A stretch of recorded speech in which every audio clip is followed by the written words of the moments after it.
Welcome, everybody, to the first Kyle Family Podcast. Yep. My name is Chuck, and My name is Henry. we are here to talk to you about whatever we feel like. And we have our executive producer, Maddie, here in the background. What's up? She's responsible for this beautiful plant over here. So thank you, Maddie. Today we've been talking about this for a while, and I've just been thinking it'd be cool to get together and just ramble on about some things. I think Henry and I are both pretty deep thinkers. We spend a lot of time playing with ideas and reading and investigating, and we'll see if we can talk through some things today and come up with some interesting things for you to listen to. So some topics I thought would be cool to cover just range from like economics to the coronavirus, vaccines, and all sorts of stuff. What kind of things are you looking to talk about, Henry? Yeah, well, I'm big into psychology. I like looking at how things like the coronavirus and economics and even the election fraud affect people on a psychological level, and how you can get them to believe things and do certain things based off of that. So that's some rabbit holes I want to dive into for sure. That sounds like a super deep rabbit hole. Awesome. Well, that sounds cool. So let's just go straight into that. So what do you think about all this election stuff? I think it's really hard to know exactly what's happening. And this is how it's been for a very long time, where you have two sides that are like religiously set in what they believe, and neither side is going to budge. And what I've learned is that most of the time, reality is somewhere in the middle, and it's really hard to figure out where that is. And so, personally, I think there has been evidence presented about election fraud, but the other side, there's like kind of just an ignorance of it. And that's something that's kind of shocked me, and it's kind of alarming personally. But yeah, what do you think about all that stuff? I would agree with everything you just said. Like, I'm definitely one of those types of people that always thinks the truth is somewhere in the middle. Yeah. And there's been like a weird polarization over the last 4 years, really, like ever since Trump got elected.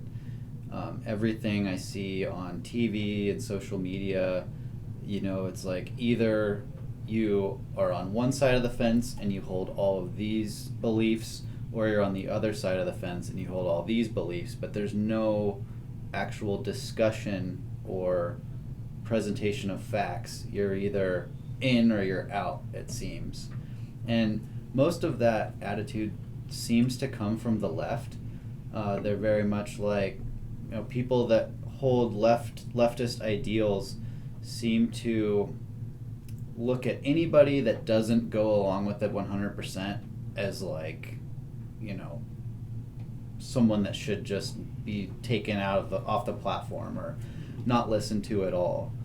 And I even have friends like this who they don't want to talk about anything. They don't want to talk about facts. It makes them really uncomfortable to consider anything besides, what they've believed forever. And so it makes it really hard to, discuss anything. And I think it's really, it's bad because the very foundation of our country, like having two-party system, is like you have one party that's more of the like progressive and the compassionate side, and then you have another party that's more of the like, conservative and like realist side. And it's important for both of those sides to talk to each other and find a middle ground, because there's merits to both sides of the argument. Like, we do need to take care of our citizens as best we can, but we also need to do it in a way that's sustainable. And so the fact that there's like this big wall between the two sides now and there's no conversations happening seems like a way, it's going to lead down a path of destruction rather than progress. Mm-hmm. I definitely agree with all that stuff too. And you can see that Charlie Kirk talks about this, and how when he votes or when he thinks of candidates, he thinks about them in terms of what they believe, like their principles. and not their affiliation to a different party or a certain party. I think that's really important too. And the people in reality don't have the time or really the motivation to look into every single issue that's out there. So you get a few key issues that are big and are important, and your perspective on that aligns you with the party, and there you are. Like, you've reached your end goal, basically. I think that's dangerous as well. Yeah, it's almost like you're not allowed to not be one of those parties anymore. Like you have to be either one or the other. Yeah. It's crazy to think that all the way at the beginning, George Washington was against the two-party system, and literally right after him it started. It's pretty crazy. Yeah, it's been interesting for me as a marketer, because 5 years ago I entered the world of marketing and started trying to figure out how all that works, and over the years I've gotten pretty good at it. And all marketing is like putting a message in front of somebody and getting them to buy into an idea or something like that. And now with my understanding of marketing, I look at the news and media in a completely different way, and like videos and music and all of it, because you can, like you said, people don't have enough time to sit down and research every little thing. And over the centuries, really, people have grown to rely on news a lot more to know what's going on. And people aren't adapted to know what's going on all over the place all the time. Like, we're really only adapted to pay attention to what's going on in our immediate surroundings. So I can't remember if it was Thomas Jefferson or Benjamin Franklin. One of those guys was saying the news brings the problems of the world to your front door. And over time, people have come to rely on the news to be their source of information so that they can keep up with things. And in the last 4 years, it's become quite clear to a lot of people that the news has a specific bias and possibly agenda, like the main news outlets. And it's bizarre. We're witnessing the loss of faith in the entire media system, and it's causing a lot of confusion and a lot of people that are just they don't know what to think anymore. And I find myself in that group pretty much all the time now. I think the truth is somewhere in the middle, so I can't buy in 100% to anything I hear. And I've resorted to taking a step back and just looking at things that have happened or are happening right now, rather than paying attention to people saying what they think is gonna happen. Because you can learn a lot, I think, just from looking at what's already happened or what's happening right this second. And it probably says a lot. Yeah, definitely. Instead of going out and speculating about the future. You see that right now with January 6th coming up. Everybody has their own idea of what's going to happen on January 6th, and it might not be anything, but you're not going to know by looking at Lynn Wood's tweets or something. It's just impossible.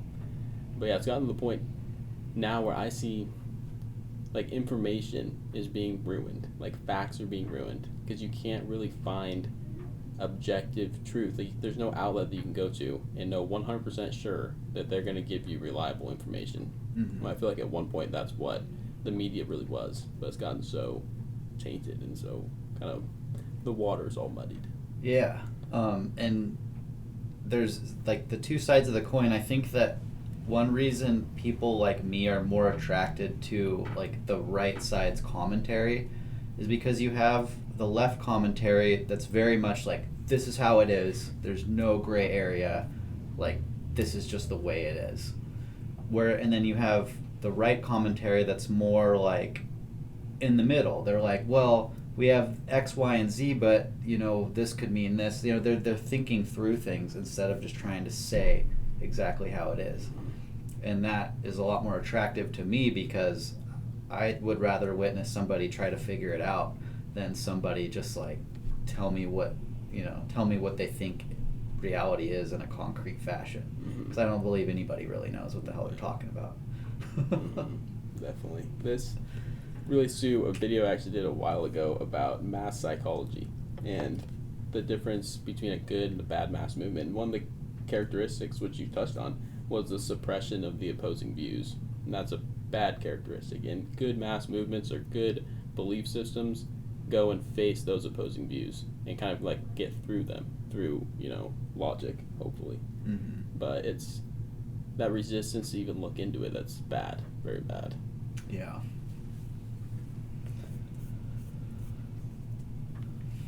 Yeah, I think it's super important for people to just kind of back off a little bit on what they believe so much and just like relax a little. It's comical, like there's so many people, like even friends that I have that are like, I'm open-minded, like I'm super open-minded, and to them open-minded means being accepting of people from different identity groups. Mm-hmm. But it's like, to me, being open-minded means being open to different ideas, to new ideas. And in that sense of the word, I would say I'm extremely open-minded, because over the last 5 years, and especially like in the beginning of my journey of like reading more and investigating things, I found out that I was basically wrong about almost everything I knew. And I've been wrong so many times now that I just assume I'm wrong about things. I assume new information will come to light that will change my mind, and I look forward to that. But it's quite the opposite, I find, with a lot of those friends who would claim that they're open-minded. Yeah, that's extremely, extremely important. And that attitude of being open to new information, being open to having your mind changed. And I actually, have a little bit, some notes on this. This is like right up my alley. I'm Nice. looking into this stuff. And Daniel Kahneman, he's not a psychologist, but he's an expert in like economics and marketing and statistics and stuff like that. And he applies that to the human brain and figuring out how we make decisions. And one of the things he talks about is how important uncertainty is. Like, you have to be comfortable with uncertainty. And he even goes to say in his book that that's the cornerstone of rationality, is uncertainty. And being able to say, I don't know exactly what's going on here, and being open to that new information. That's very good. Mm-hmm.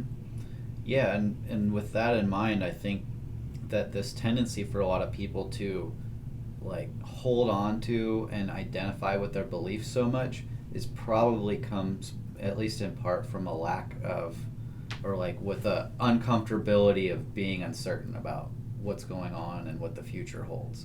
Because you can look ahead to the future and recognize that it's uncertain and learn how to live with that, or you can latch on to ideas and beliefs that at least make you feel comfortable with what you think the world is. Yeah. I've never heard of Daniel Kahneman before, but he sounds like someone I should look into. Yeah, his main book is Thinking Fast and Slow. Oh, okay. Yeah, it's a big book. It's dense, but it's very good. Yeah, I saw your review on that the other day. Yeah. I actually tried reading that before, but it was like too dense for me Really, back yeah. then. It was like a long time ago. Mm-hmm. It took me a good month and a half to get through it. A long read. Very good though. Nice. Yeah.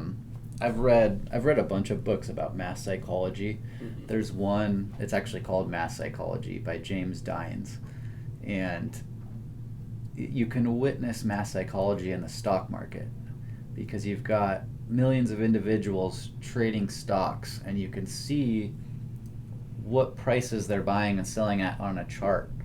And when you look at the chart, like on a 1 minute chart, looking at what happened in one day, you see these waves, these up and down movements.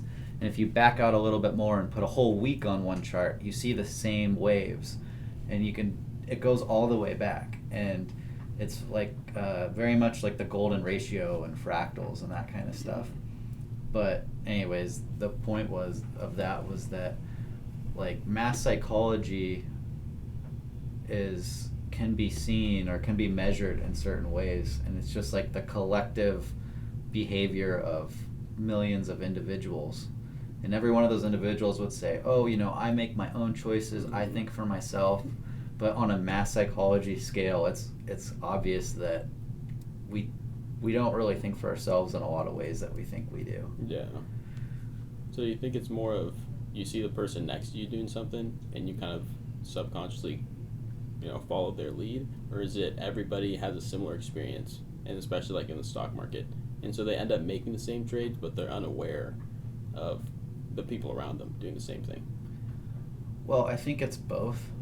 But like, think about it this way: if you're walking down the road and you round a corner and there's 100 people running past you, like, you are gonna get a really strong sense that you should start running. Yeah. And that's very much what the stock market is like, even intentionally. Like, nowadays most stock trading's online, but there's still a Wall Street, and before the internet there was a floor where there's a bunch of traders and they're all making moves, and it's super common for them to be paying attention to what's going on, what others are doing, and if one of them sees 3 other big institutions buying a bunch of shares of a certain stock, they'll just buy some shares because they assume that they must know something that they don't. Mm-hmm. And I mean, it makes sense to me, like, logically, that this kind of behavior would be built into our system, because it's like a survival mechanism. If you're in a herd of animals and everyone starts running one way, like, it would make sense that there's probably like a predator or something coming after you. And these things are so ingrained that we don't notice them when they happen. But that doesn't mean they're not there. Mm-hmm. And the way that we live today in society it's very unique, I think, like, on the timeline of world history, because the individuality is kind of a new concept, and all of us acting in our own little bubbles, doing our own little thing, isn't really, I don't think, how humans have lived throughout, like, the history of humans. So I think it gives us kind of this illusion that we're really in control of everything we're doing, and we can rationalize why we do everything we do. But I think if you took that rationality out of it, we'd probably still be doing the same things, because this behavior runs deeper. Does that make sense? Yeah. What do you think are the consequences of more individuality? Is that a good thing, or is it a bad thing? Like, to who? For what? Well, especially in America, you see individuality is like what we're built on, and you're not only encouraged but kind of expected to leave once you get to a certain age. We can look at our mother in Colombia, very, very tight-knit families. You move, you live just right down the street, hang out together a lot. So is it good for a society to have more people that are individual, or is that a bad thing? Well, in the sense of, like, trying to make a society that's fair.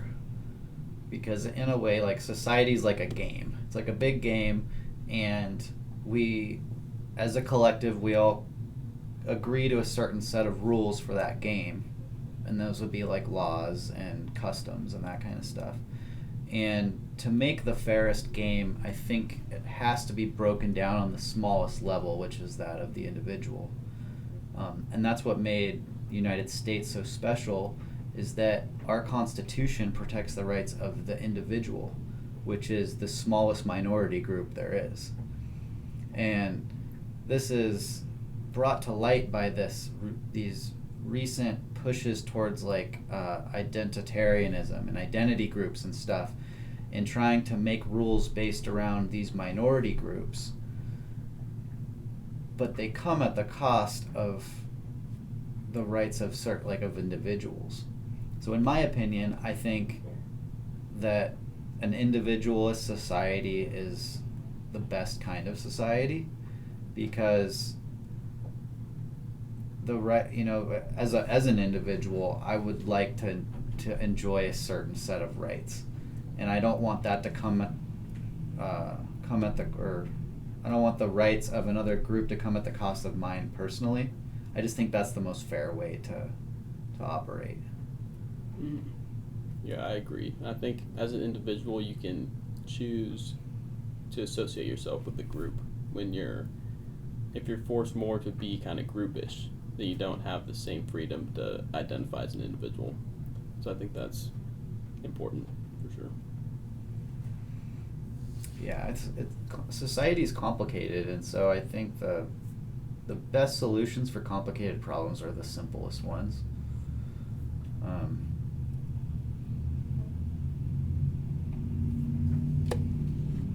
Didn't you read a book about that?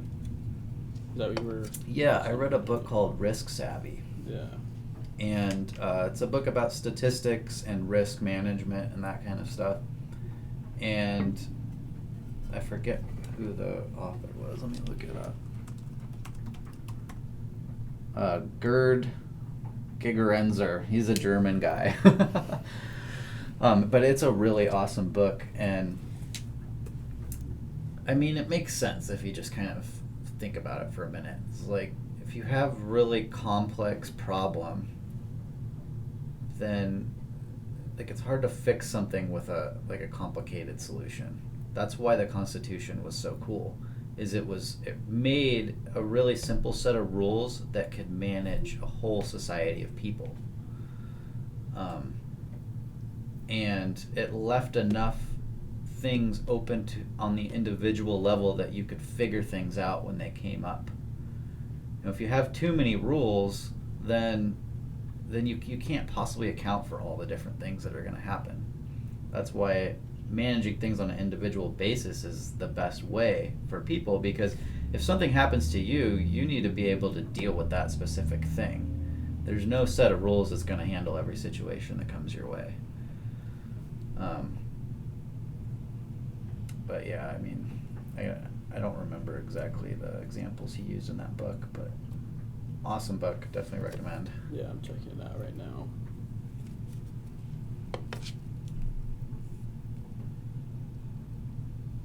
Another fun thing I remember from that book is, like, when you go to the doctor and you're asking the doctor for advice, like, don't ask the doctor what you should do. Ask the doctor what he would tell his mom to do. Mm-hmm. Or like, what would you tell your kids to do? Because you'll get a completely different answer. Yeah, I bet.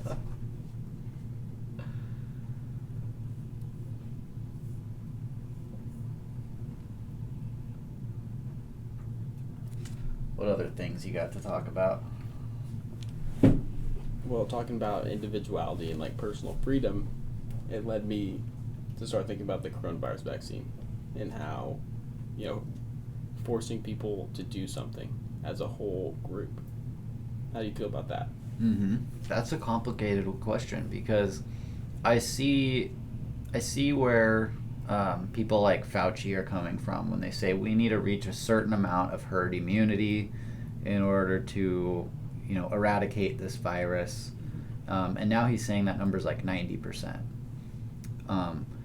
So, it's like, let's just pretend that this virus was like Ebola and it had like a 70% death rate and it was super contagious. My thought on this lately is I compare it to the lockdowns. Right now you've got politicians and government officials forcing people to close their businesses, to stay home because of this virus. But my thought is, if this virus was bad enough to lock everyone down, you wouldn't have to make people stay home. They would just stay home on their own. Mm-hmm. Don't you think? Yeah, I think so. I think it's tough because you have an expert like Fauci and all the medical experts across the world coming to you and telling you to do a certain thing. And it's hard to, go along with the idea that they're all conspiring to make people do something without, thinking, or at least having the possibility that they are right and that is what you should do, and that's the best advice that they can give you. Mm-hmm. And you also fall into this trap where you don't, we aren't medical experts. They're the medical experts, and they are trained and go through all, their experience that they need in order to make these decisions, and we rely on them to make these decisions, and those are the decisions they make. So it's hard. It's a really tough mm-hmm. problem, really, really tough and really complicated. But I think, again, it's somewhere in the middle. I think what makes it even tougher is that you've got health professionals on both sides of the coin saying completely opposite things. You have a whole bunch of officials saying that we need a lockdown, that everyone needs to get vaccinated right now. And then you've got other ones saying that the virus doesn't warrant this kind of reaction, and that you can't sacrifice the economy for this severe of a virus. There's all sorts of differing opinions coming from all sorts of experts.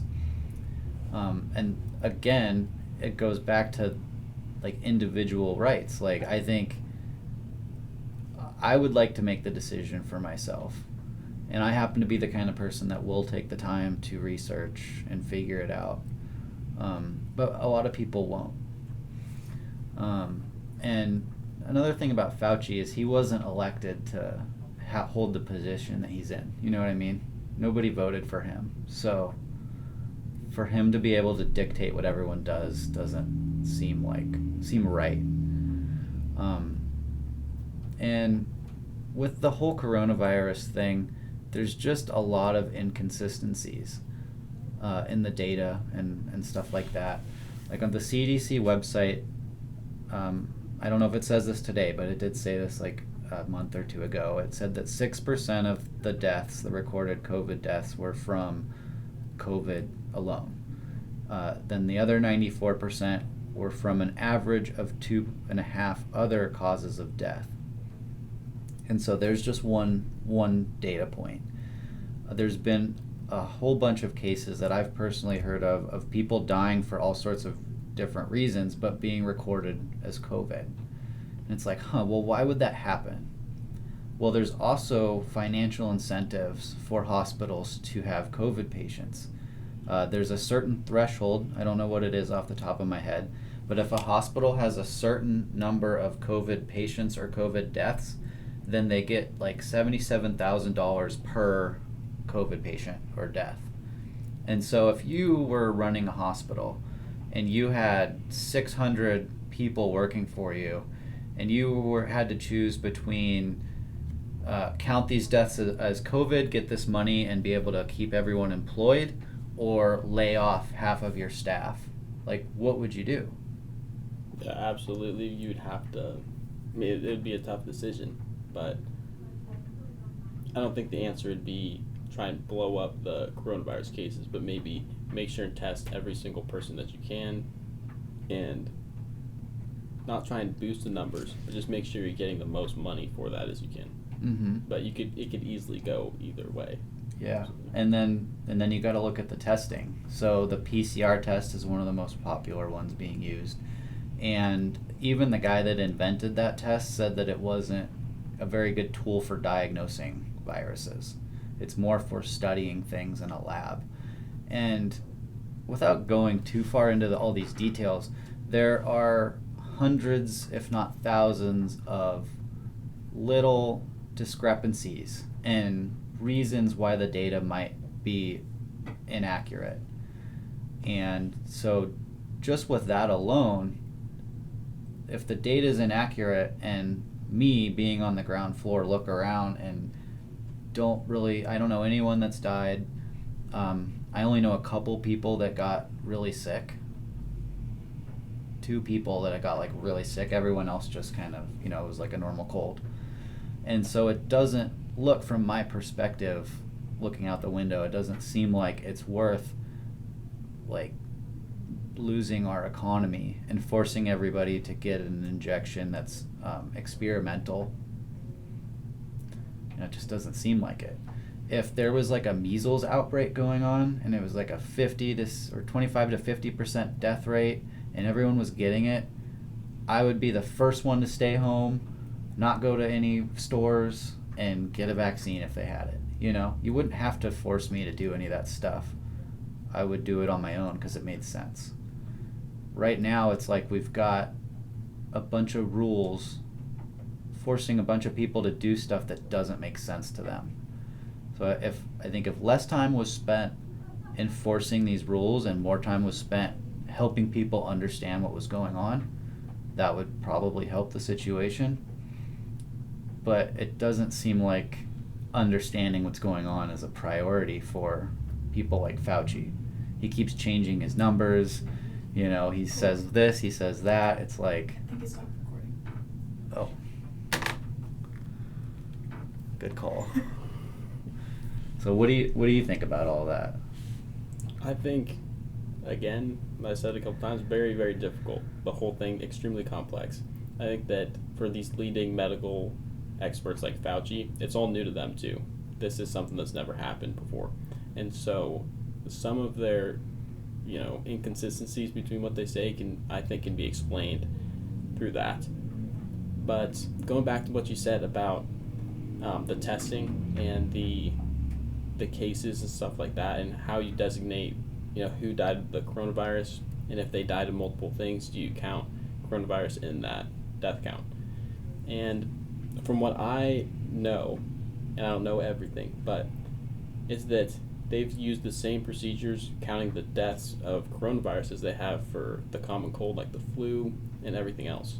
And so I guess the first thing that would have to happen in order to really solidify the fact that they are bolstering the death rate or the death count is to look at the flu. What do they do for the flu?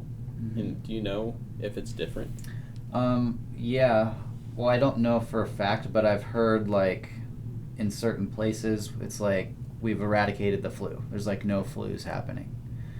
And I've also, what I've been thinking since February when this all started was we won't really know how bad this is until the year's over and we can compare the total amount of deaths with the amount of deaths in past years. And from what I've heard so far, we actually had less deaths in 2020 than in 2019. And so if there's a huge pandemic that's killing a bunch of people, you'd think that you'd have a lot more people dying now than normal. And granted, you have less car accidents because most people are locked down. You might have less of other kinds of deaths. But from what I've seen so far, like flu numbers are down, cold numbers are down, and COVID numbers are through the roof. But the death count isn't dramatically bigger. Let me see if I can find something. And another problem I see with all of this, because I've been doing a lot of research on this stuff, is you type something in and the first 2 pages of Google are these fact checkers and these mainstream media sources that all say the exact same thing. And to have a bunch of different outlets saying the same exact sentence is a red flag to me.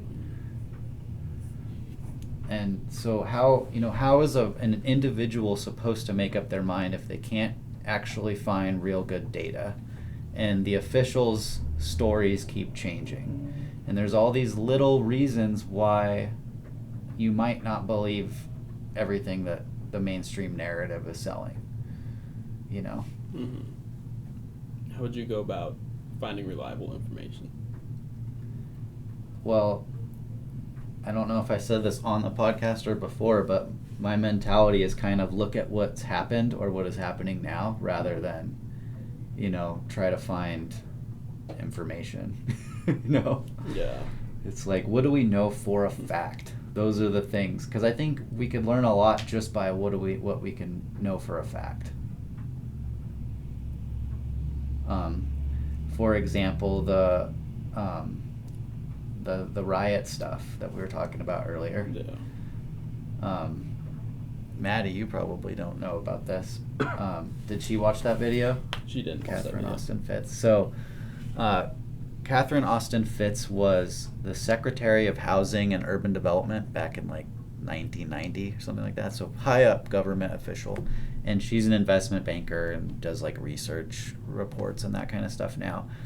And during the George Floyd riots, she was looking at the data and just like something seemed off. So they started doing research on this stuff. And they figured out that the Federal Reserve has 37 banks spread out over the United States. And 34 of those banks had riots nearby. And during, in 2018, part of like the tax or the Trump tax plan was creating these opportunity zones, which an opportunity zone is like a part of a city that is deemed to be like like a poorer area, or an area that needs investments. And so they set up all these opportunity zones, and if you were like a super rich like CEO of a tech company or something, you could sell $10 billion worth of stock, and if you use the proceeds of that to invest in real estate in one of those opportunity zones, you wouldn't have to pay any taxes on the money that you made. And the tax rate, capital gains tax rate, is something like 20 to 30%. So you would save $2 to $3 billion if you invested in one of these opportunity zones. And what they found was, in a bunch of these cities, like the brunt of the riots were happening in these opportunity zones. And so this is just what happened. Businesses were forced to lock down in these zones, and then a bunch of the buildings were burned and wrecked, and then people could invest in that area, buy up real estate, and save tons of money on taxes. So you could connect the dots if you want to, but it's just kind of interesting that 34 of the 37 banking locations had like this stuff happening around them. And she went on to talk about their plans for making like a smart grid, smart cities, and that kind of stuff. And if like a tech company owns area around the bank, then it'd be easy to make a smart grid around that area. But I just thought that was interesting that so many of these riots just happen to be happening in these opportunity zones. And I've heard, I don't know how much of it's true, but I've heard that some of the people involved in riots were actually paid to do it. So that's some pretty nefarious stuff potentially. Yeah, I've heard of that too. But I find a lot of this stuff when I'm doing research. And is it all coincidence? Like, is it a coincidence that most of the media censorship benefits one side of the coin that we were talking about earlier? Like, is that all just random coincidence? At a certain point, it becomes hard to believe that it's coincidence. Yeah, once you have so many coincidences, you start to think this can't be. Mm-hmm. And if you even talk about this, like if I said this to some of my friends, they'd call me a conspiracy theorist. Even though I'm not making any judgments, like I'm just trying to say, what I see. Mm-hmm.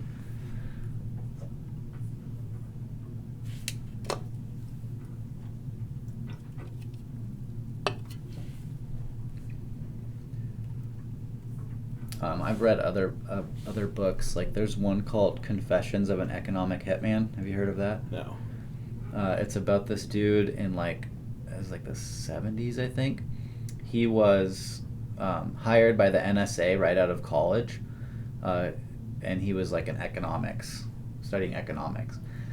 And his job was to go to other countries like Ecuador and present like economic plans to politicians and people in charge, and say, hey, we will United States banks will loan you money, and we will we'll use that money to hire U.S. companies to build this infrastructure like airports and freeways and that kind of stuff.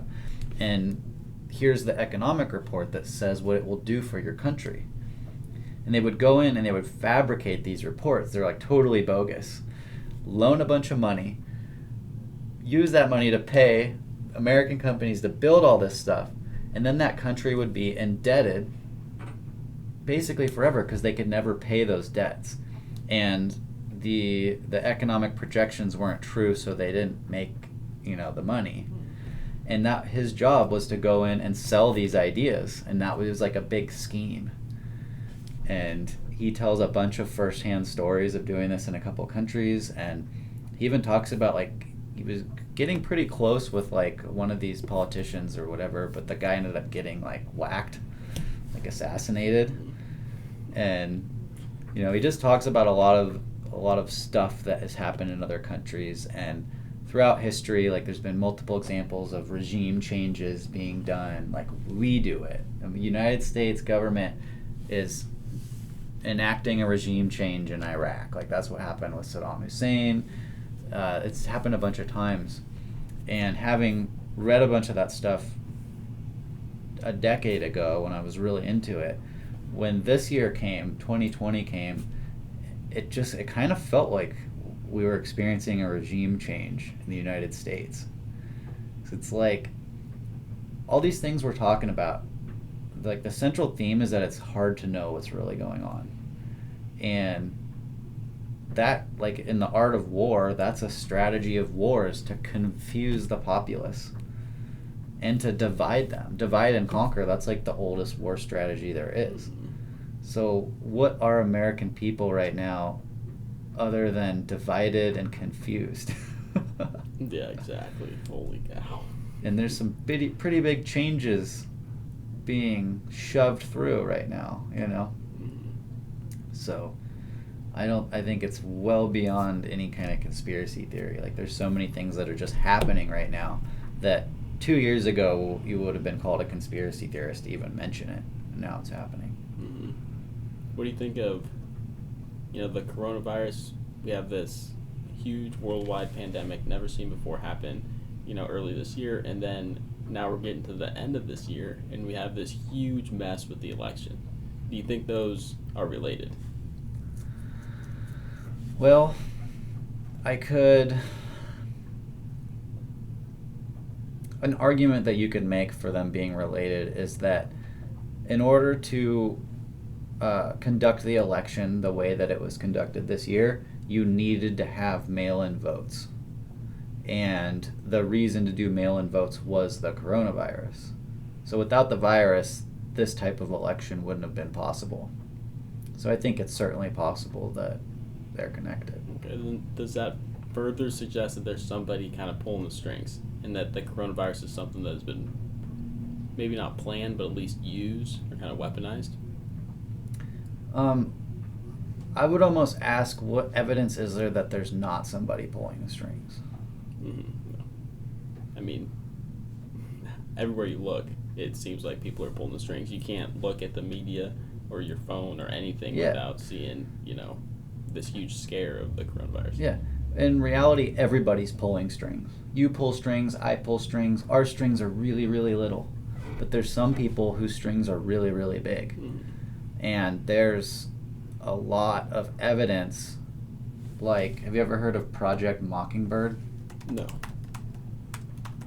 I might have heard the name, but I don't know what it is. I mean, it's on Wikipedia. Project Mockingbird was a wiretapping operation initiated by the United States President John F. Kennedy to identify the sources of government leaks and eavesdropping on the communications of journalists. And part of, I believe it was this one, part of it is like the CIA giving journalists like stories. It's like, hey, run this. Hey, run that. And they've been doing this for a long time. This was in the 60s. And so it's certainly reasonable to believe that the CIA pushes at least some news stories sometimes. But to see all these major news outlets say the same sentence, somebody's giving them that information. They're not all just coming up with it on their own. So where is it coming from?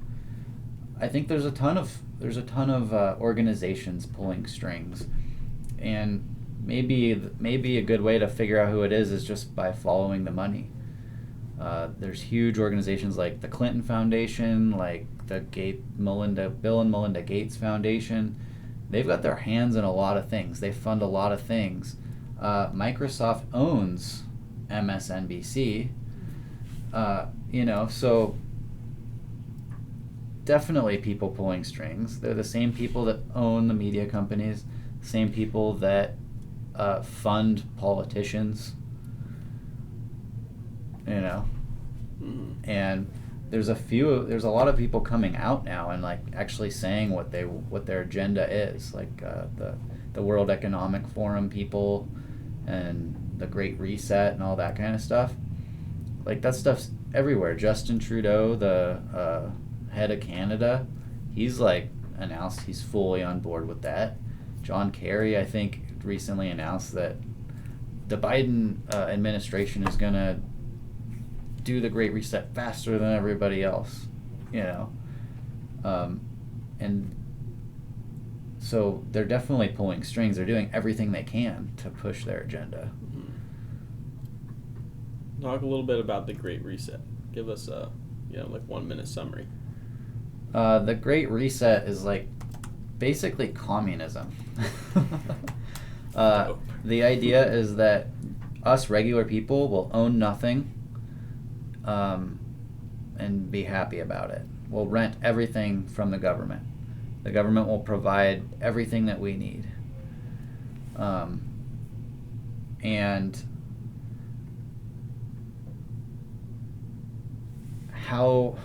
if you wanted a world like that, if you, in the name of saving the environment and all this, like, we know what's best for you and everybody else, so we will control the resources and we will give you what you need, and you can just sit back and relax and let us take care of it. That's kind of the mentality. How would you get a free society like United States to go along with that? Like people like us who are used to being able to go to work, make our own money, make our own choices, make our own mistakes, provide for ourselves. Like, how do you get people to go along with that? Well, one way might be to completely wreck the economy so nobody has any money or any means to make money. It's just toasted. And things were so bad for the individual that they were willing to be like, okay, please just save us, save me, take care of me. That could be one way to achieve something like the Great Reset. And back out a little bit, like what's happening with the coronavirus and stuff. They're shutting down the economy. Like make no mistake about it, the coronavirus didn't crush the economy. The politicians and the lockdowns crushed the economy. Maybe more people would have died if the lockdowns didn't happen. But certainly a lot of people are going to die because the lockdowns happen. And my dad will be very happy for me to go into conspiracy theory type stuff. But do you guys remember 9/11? Well, I don't really remember it, but I've looked at it a lot. So. Mm-hmm. Well, recently, the University of Anchorage in Alaska, they did like an 8 or 10 year study of one of the towers. It might have been Trade Tower 7 or something like that. Studying how that came down and running millions of computer models and trying to figure out how that building could come down. Tons of engineers and architects and builder type people were involved, and the results of the study just came out recently, and the results were there is 0% chance that building came down any other way than a controlled demolition. And if you recall, World Trade Tower 7 wasn't actually struck by anything. It just came down. And the theory was that fire spread from the other buildings to that one. And so the key term there is controlled demolition. To a lot of people, what's happening with the economy right now is a controlled demolition. Because with the way debt and money works, and in 2008 we experienced the housing crash, the way that this stuff has bubbled up, the market and the economy is bound to eventually crash in a way. And throughout history, when economies crash, something that often accompanies that is a revolution, because the people are so pissed off at their leadership that they're like, okay, we need new leadership. You guys messed up. So if you were a leader and you spent your whole life building yourself up to the position you're at, you've got a whole bunch of friends that are in the same boat, and you all get together once a year and you say, the economy is going to crash, and we think it's going to crash soon. And we don't want to lose our spot that we work so hard for. Like, what can we do? Well, I might try to control the crash in a way where I could still keep my position. So I think a lot of people think that that's what's happening right now, is the people, the elite people, the people that are in the top position right now are doing their best to bring everything down in a way that they can keep their position without, keep it going slow enough that people don't get too pissed off. And my theory is that they're doing it by keeping the stock market up. Millions and millions of like baby boomer generation, older people, they rely on their pensions, their investments, and Social Security. So if those things went away, you'd have a shitload of angry old people ready to do whatever, like nothing else to lose. And so got to keep the stock market up. So what's happening right now? The economy's crashing, but the stock market's reaching all-time highs all the time. And now what about the lower end of society? How do you keep them from revolting? Well, maybe you give them some free money, give them some stimmies. I'll take one. Just enough stimmies to keep them at bay, long enough to make whatever arrangements you need to make. Maybe it's the Great Reset. Maybe that's their plan for the new system that will allow them to keep their power. Mm-hmm. So we've gone pretty far off the deep end here, I guess. But all these things considered, I just try to look at what I know to be a fact. The World Economic Forum is a real institution that's been around for a long time. And if you go to their website and look at the part about the Great Reset, it is extremely in-depth. They've got initiatives all over the world about all sorts of things. They've got plans for every little detail. And I looked at this stuff back in the beginning of March, and they had all this stuff about the coronavirus, and it was really, really hard to believe that they came up with all this stuff in like 2 weeks. You know what I mean? Mm-hmm. So at the very least, something smells fishy. And that's why I'm not rushing to get any kind of vaccine or anything like that. I'm very skeptical about doing anything that's irreversible, because I'm not exactly sure what's going on. Mm-hmm. I think that's a rational place to be. Yeah, I think so too. I want to play devil's advocate for a second. Yeah, please. And talk about, is it really that bad if we have this Great Reset? The environment ends up being better. You have people more centralized. You end up with people like transhuman people who are more resistant to viruses, who can live longer, who are smarter, more athletic. Is that really a bad thing? And I think we can look back at big things that have happened in our country, like the Civil War. And Abraham Lincoln did a lot of bad things during that.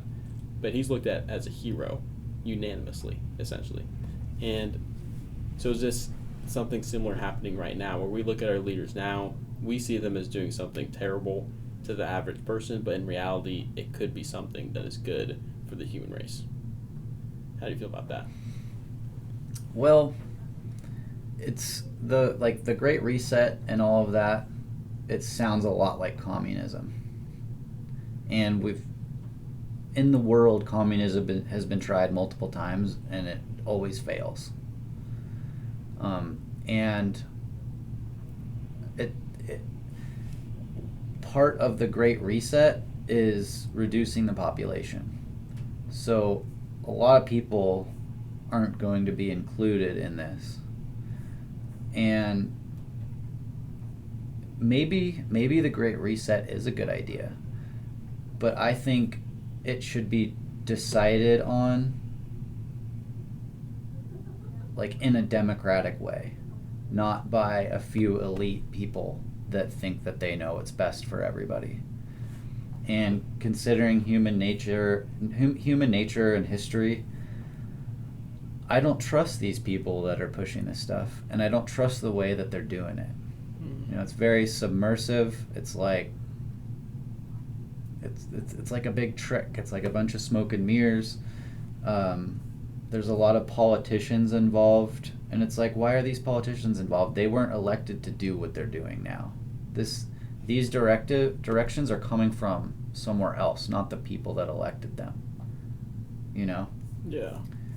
And it also, it sounds very complex to me, and like I said, I think that simple solutions are better than complex solutions.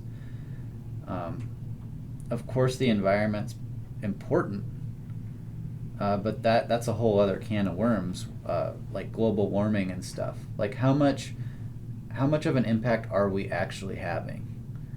And what's the solution to the problem? So what actually is the problem, and what is the solution to the problem?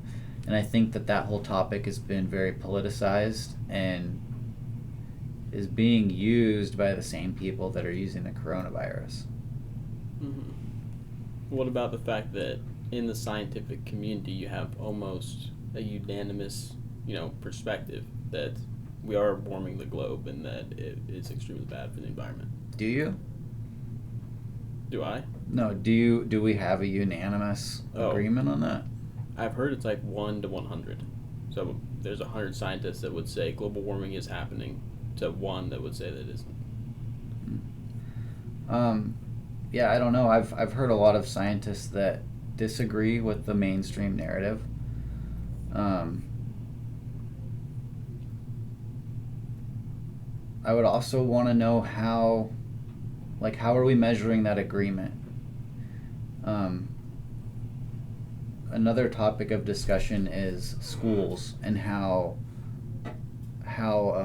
the education system in colleges has grown to be so biased in one direction. Like, you guys are both in college. Would you say that the general mentality of students and teachers leans in a certain direction? Yes, I would. What direction is that? Definitely left. Why do you think that is?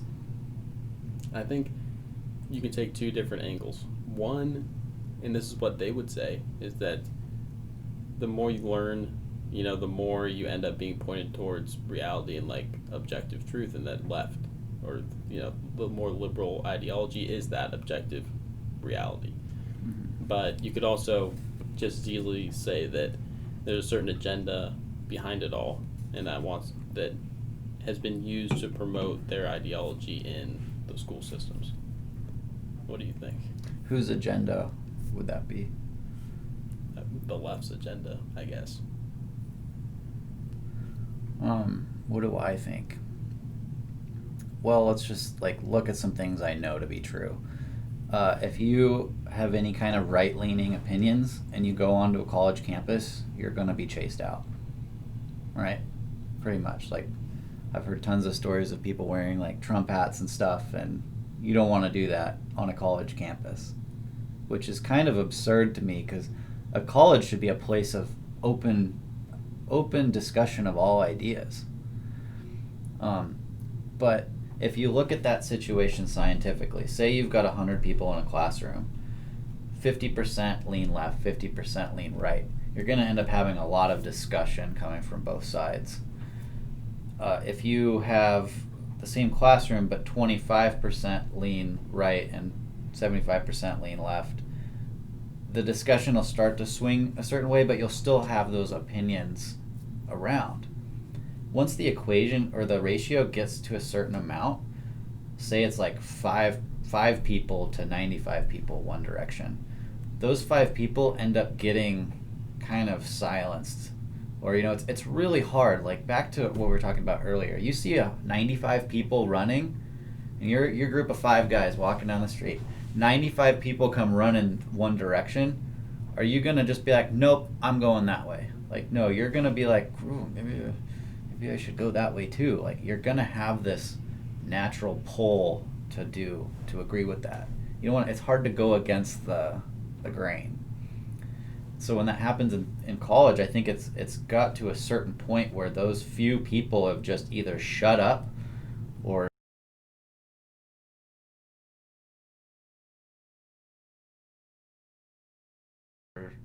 left. Or some of them probably changed their mind too. They're just like, screw it, I'll just go with that too. Yeah. Oh, well, I was just going to say that I think Henry's right, but a lot of people are scared, kind of like you said, so they stay silent, like the people on the right. So there's probably more than you think, like at Whitworth, but they just don't say anything. Yeah. They're scared because the people, like on the left, they, I don't know, they like to say their opinions, I guess, you know? They're very emotional. Yeah. Just, I think they're know? more confident in their opinion because they know everyone's going to agree with them. You know, if you knew that a comment that you made on an Instagram post was going to get 20 likes because everybody agrees with you, you're more likely to comment. But if you're kind of going against the grain, you're going to get hate on, you know. Yeah, and so that's what happens when you get to that certain ratio. Like, say this has already happened and that's the state of the classroom, and you're a new student coming in, like blank slate. It's not. But I have to go, actually. Oh, okay. Thanks for chiming in. Yeah. So say that's the state of the classroom, and you're walking in as a new student, totally blank slate, and you get in, you sit down, and you start listening to the discussion, and the discussion is 100% one-sided. What are you gonna believe? You're gonna be like, oh, well, then that's got to be the truth because that's what everybody says. Yeah. And it's like a feedback loop. See, it's a feedback loop that is already passed. I think like we're living in that now, and yeah, I mean, what do you think about that from the perspective of a college student? I definitely agree with you. I think that the open discussion of your perspective is so important, especially for a college campus, like you said. And it is extremely dangerous when you get one side that's extremely vocal and they kind of suppress the other side, like you said, because when somebody doesn't really have an opinion comes and jumps in the classroom, they are going to form their beliefs and make their decisions based off the information that they know, not necessarily the information that's true. And so if all they know is one perspective, really, you know, they're pushed towards a singular decision and a singular belief. But even if you can get them to listen to the opposite side, they can make a more rational decision. So that's huge, very important. Yeah. I was gonna say something, but I forgot. What was it? This could be tied back to stock market and mass psychology. So the people that make the most money in the stock market are the people that go the opposite of the herd. The contrarians usually make more money. And there's been many examples, probably countless examples throughout history, that the majority of people were wrong. And so just because the majority of people in a school or among a bunch of scientists think one thing doesn't necessarily make it true. And just to add on to that point real quick, you know, I'm in the business world. I've talked to tons of people of all varying success levels and education levels, and I've met a lot of master's degree, PhD type people that are really smart about one thing, but they're totally dumb about a bunch of other stuff. And on the contrary, I've met some really dumb people that were millionaires, self-made millionaires, just crushed it in their business. So I don't think having a PhD in something makes you an expert on everything. And I think even if you are a PhD, if you are latched on to your ideas and your beliefs to the point where you just think you're right and there's no room for discussion, that's a huge red flag to me. And that's what the the global warming debate seems like to me now. It's either you're in or you're out. There's no room for discussion here. Mm-hmm. Yeah, I definitely agree that a lot of issues get polarized like that so easily, and I think a huge part of it is politics. Once you get these leaders that pick a certain avenue, then it really dictates what the people do, and maybe it's the two-party system that makes it so everything's just there's two options, and sometimes there's only one option. Yeah. Do you think that connects to things like the coronavirus, like global warming? How there's a two-party system, does that make it so every controversial topic really has two positions? I think the phenomenon that brings about the two-party system is the same phenomenon that is responsible for the fact that one of the most important topics of the day is global warming. Look at our presidential elections. You have a whole bunch of candidates, but at the end of every election, you're only left with two choices. Everyone else gets squashed out. And that's mainly done by the media. If the media decides that somebody's not going to win, they almost make it happen. It's like a self-fulfilling prophecy. And so we've already discussed that the media is controlled. It's controlled by the people that own all the media outlets. The CIA sometimes has their hand in it. Pretty much anybody with money or some kind of influence can influence the media. And in the last couple of years, it's been extremely obvious that the media and the Democrat Party are in the same camp.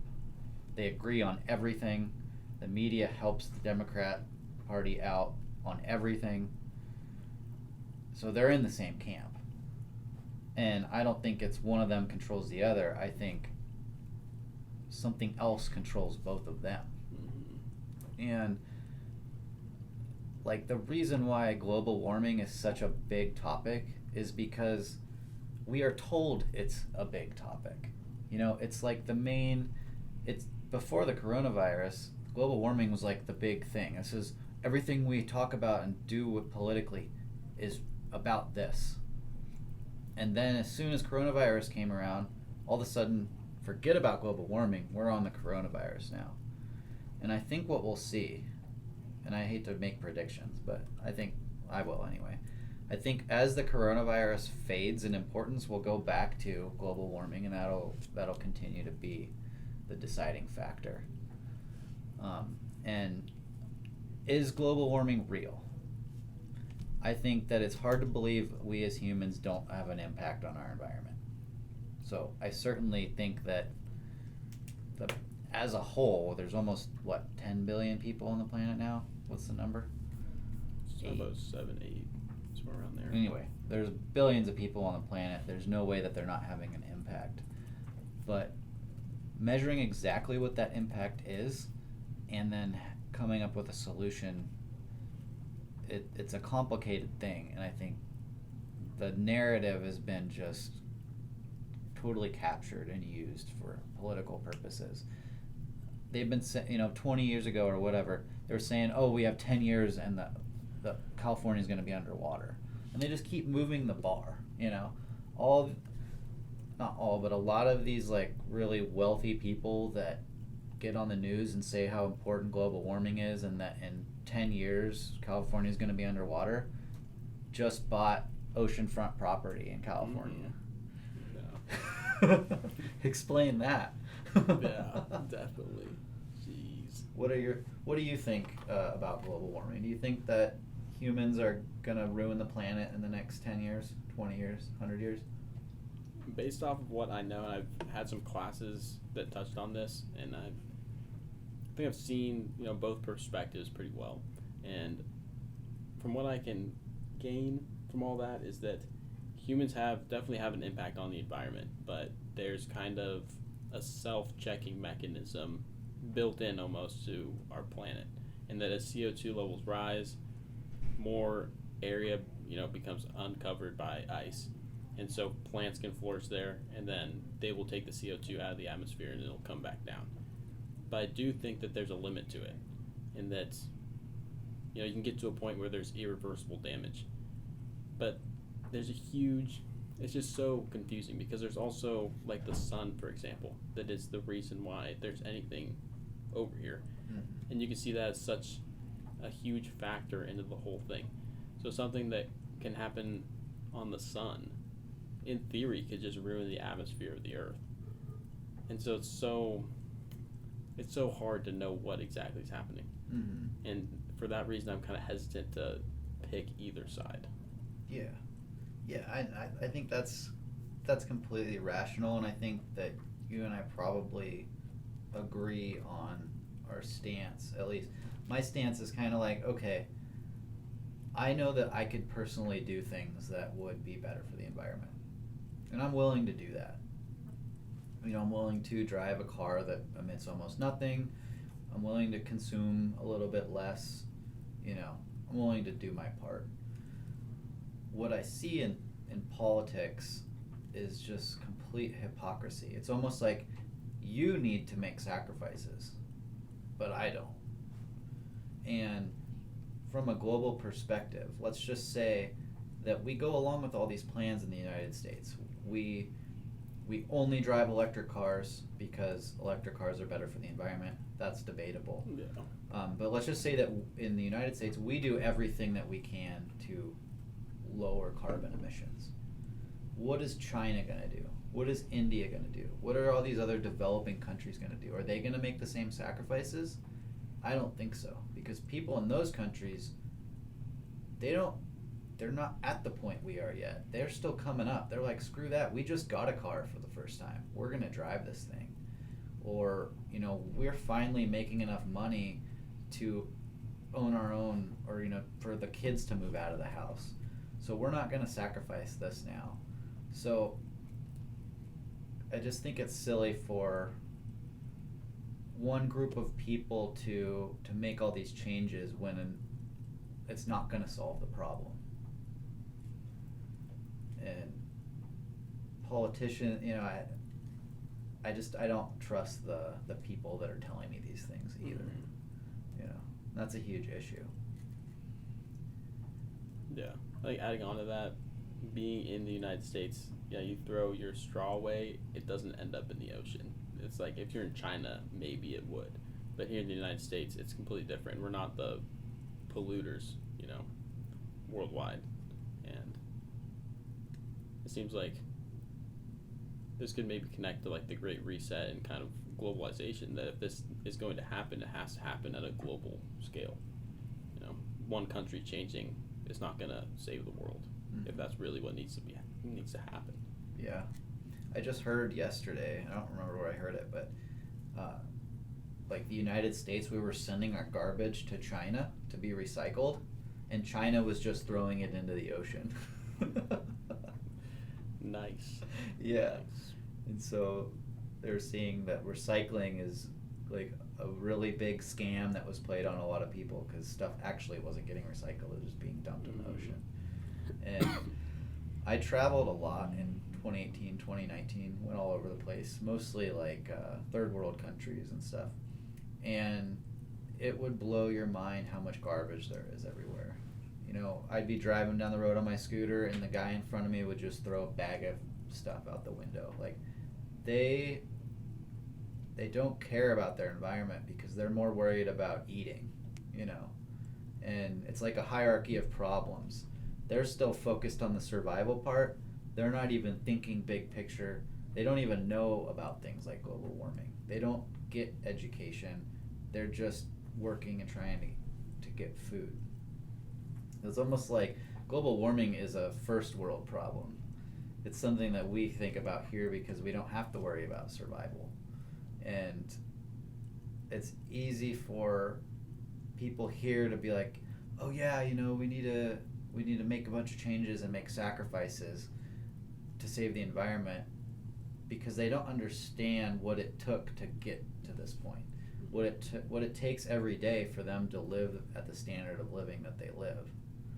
A funny example of this is Tim Pool was talking about it after the Occupy Wall Street movement. You remember that? Mm-hmm. A little bit. It was a bunch of people like basically camping near Wall Street and anti-corporation, that kind of stuff. But somebody donated a huge chunk of land so that these people could go and live off the land and like live the ideals that they were talking about. And a bunch of people went and they were living off this land, and guess how long they lasted? A month. 2 weeks. 2 weeks. They came back and they were like, you know, it sucked. We had to wake up at 5 a.m. every morning. We had to work all day. We didn't get any days off, you know, yada, yada, yada. And then they were back in the city. And I think that's part of, you know, besides the college system promoting all of these ideas, they're promoting them to a lot of kids that, in essence, are like spoiled rotten. You know, they just, everything's always been given to them by their parents. They're, you know, just life is so easy that it's easy for them to sit around and like make judgments and think about how to make the world better, because they don't have to spend their time or energy surviving like most people do. So it's just kind of a weird thing. It's like the more prosperous a country becomes, there's a saying, it's hard times make hard men make good times make soft men make hard times. Yeah. So that's the cycle, and a lot of people in the Western world are just soft. They don't know it. They don't know anything else. They know the world from their perspective, and that's it. They don't know how hard life can actually be. Yeah, it's so easy to be in your own bubble and just not think, especially if you haven't traveled like that. Very easy to see how you can fall into that. Yeah, and I think, you know, we've been talking about a lot of complex issues and stuff. I think the answer is education, like real education, not telling people what to think, but telling people how to think and giving them access to the information so they can study it and make up their own mind. And maybe that's not possible. You know, maybe it's not possible for 8 billion people to manage themselves. You know, like what's the intelligence level of the average person? Well, that means that there's half of society is less than average intelligence or education level. And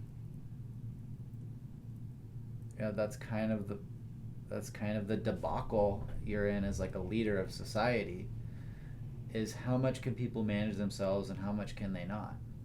And how do we keep from becoming just a big chaotic mess of barbaric people that are just walking all over each other?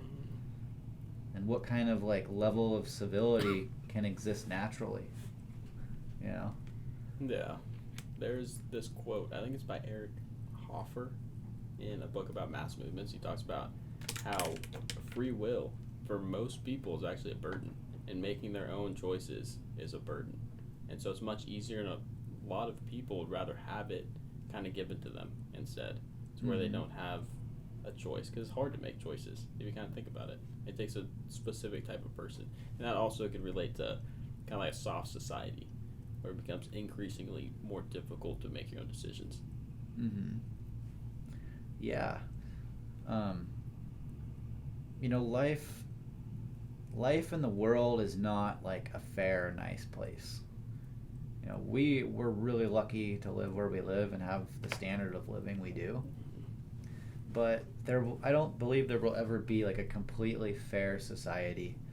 I don't believe there's a set of laws that will make things completely fair for everybody. And that's why I believe individualism and the Constitution of the United States was so good, because it's like the bare minimum you need to have a civil society, and then the rest is left up to the people, or, you know, it gets smaller, like state level, local level, individual level. And what I see with things like the Great Reset is they want to rule top down. The people at the top want to make the rules for everybody, and I just don't think that you can ever make it fair. All this stuff with like identity politics and what's it called, affirmative action and stuff like that.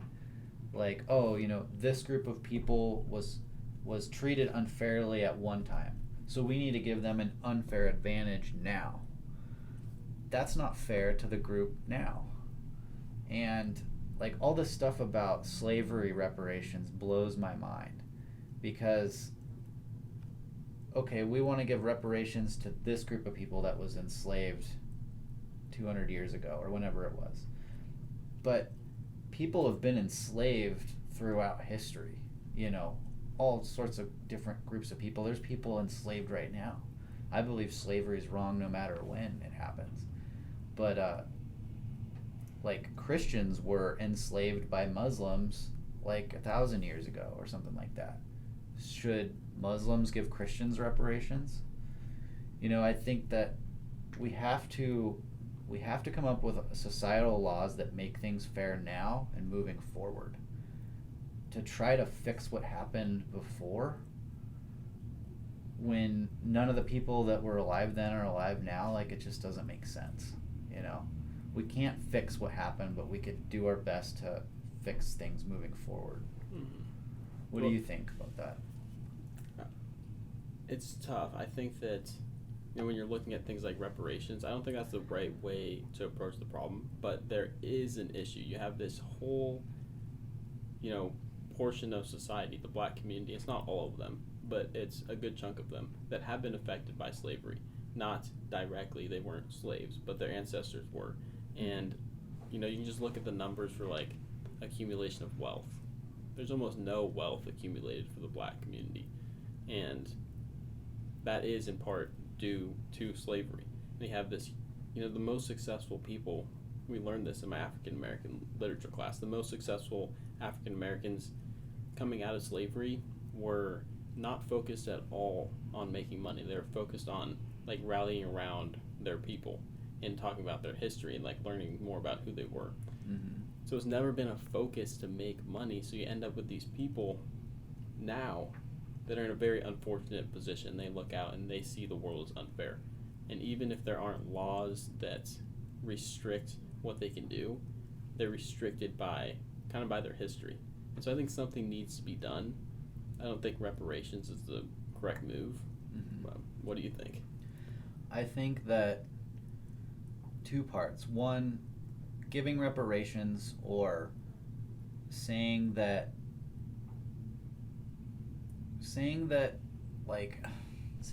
white people have to give something to black people, or that the government has to fix what's happened, or anything like that, I think takes the agency away from those individuals in the black community. Because I believe that the only people that care enough and are able to actually help people in the black community are the people in the black community. I think they need to lift themselves up, and if money hasn't been a focus, then the people in that community need to start educating each other about making that a focus and start working together. Like, look at the Jewish community. They're like super focused on their community, of being successful financially. Like, one of their core tenets is don't be a burden on society. But then the next tenet is help people that need help. And I think the only people that are going to be able to help them are them. And the government needs to get the hell out of the way and stop telling these people that they need someone else to do it for them. Because they've been doing that for decades through all these different programs and stuff, and it hasn't helped. Mm-hmm. Does that make sense? Yeah, it makes sense. I think there's a part missing to what you're saying. And this is what's most interesting to me, is like the psychological part of it. And it does play into, I guess, what you're saying about people kind of telling them, like, you are in a worse position, you have to do this. And that can have a psychological impact on somebody, mm-hmm. and force them to make, not the right decision. But there's also Sapolsky in his book Behave. I haven't even finished it yet. It's like 800 pages. But he goes into detail about like the socioeconomic status and how that affects somebody psychologically. And basically his conclusion is, and we see this with the black community, is that they do to at a young age, these children see that they're, less fortunate than the people around them, than the people on TV, than, the other kids that go to their school. They're more likely to develop impulsive behavior. They're more likely to use drugs and alcohol. And that leads to kind of the pipeline into jail that you see, which leads to the whole thing happening over and over again. So I think, telling them like you're in control of your own destiny is absolutely important. And for a lot of them, they are. But there is a portion of that group that does need the help and does need some big changes to occur, if that makes sense. So I think the answer is really different depending on what area you're in and what people you're dealing with, whether it's the young children or, the adults that are in a position to have an education and stuff like that. Mm-hmm. Like, so you said big changes need to happen. Like, what changes are you talking about? I would say, Charlie Kirk talks about this a lot, and it's keeping the family together. And so that's more of like a cultural thing. I think that is something that could be changed. It's also a policy thing, because people are incentivized financially to not stay together. Like, a woman will get paid if the man leaves. Mm-hmm. So that's an example of an institution that's meant to help, but I believe actually hurts. Yeah, me too. I agree with that for sure. I think that there needs to be some kind of help for these single parent families. And whether, that's taking a few steps back and, like you said, helping them not even get into that position. But if they're in that position, they have all these children that are unfortunately at a higher risk of drug and alcohol abuse and going to jail, there has to be some kind of lifeline to them. I don't think that you don't have to take it away from the white people specifically. I think that that's something that would benefit all people, all colors of people all across the world and all across our country specifically. So something like that. Yeah. I don't really know the solution, but I think that's absolutely true. And I think that help and support needs to come from the community and not from the government and not from tax dollars. And I also think it would help if people, like when I was a kid, we were taught in school that like color of skin doesn't matter. And that's just how I was raised. And so now with everything being so racially charged, it confuses me, because like, I don't care about skin color. I grew up with friends of all skin colors. It just wasn't a thing. And I think it would be very helpful if communities merged more, if there weren't so many dividing lines. Like, you have these neighborhoods that are like only black, and these neighborhoods that are only white. And it's like, if everybody lived together, those people of all different races would grow up without, seeing those examples of like, oh, all people of my skin color are this way, therefore I'm that way, and I can't change. You know what I mean? Mm-hmm. But yeah, like that's part of where religion has come in throughout history, is like that community support. And it's, I think, a repercussion of religion fading in society is that you don't have that support anymore. And now, like, the federal government's stepping in to try to provide that, but it can't. You can't support people psychologically with policies and money. Like, it has to come from other people, and it should come from other people near you. Mm-hmm. They should. I think the government shouldn't give anybody any welfare, because I think it totally works against them. But if they have to give welfare, why don't they give it to people that decide to stay together instead of single parents? How about 2-parent households get the help? Let's incentivize people to actually stay together. But that opens the door to all sorts of stuff. So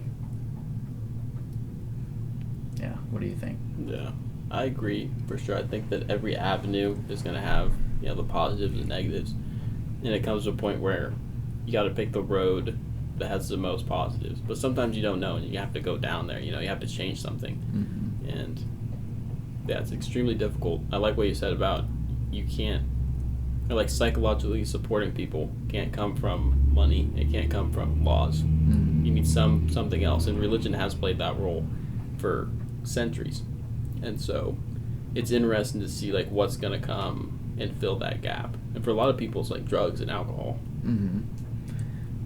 And science. Yeah. I think science has become the new religion for a lot of people.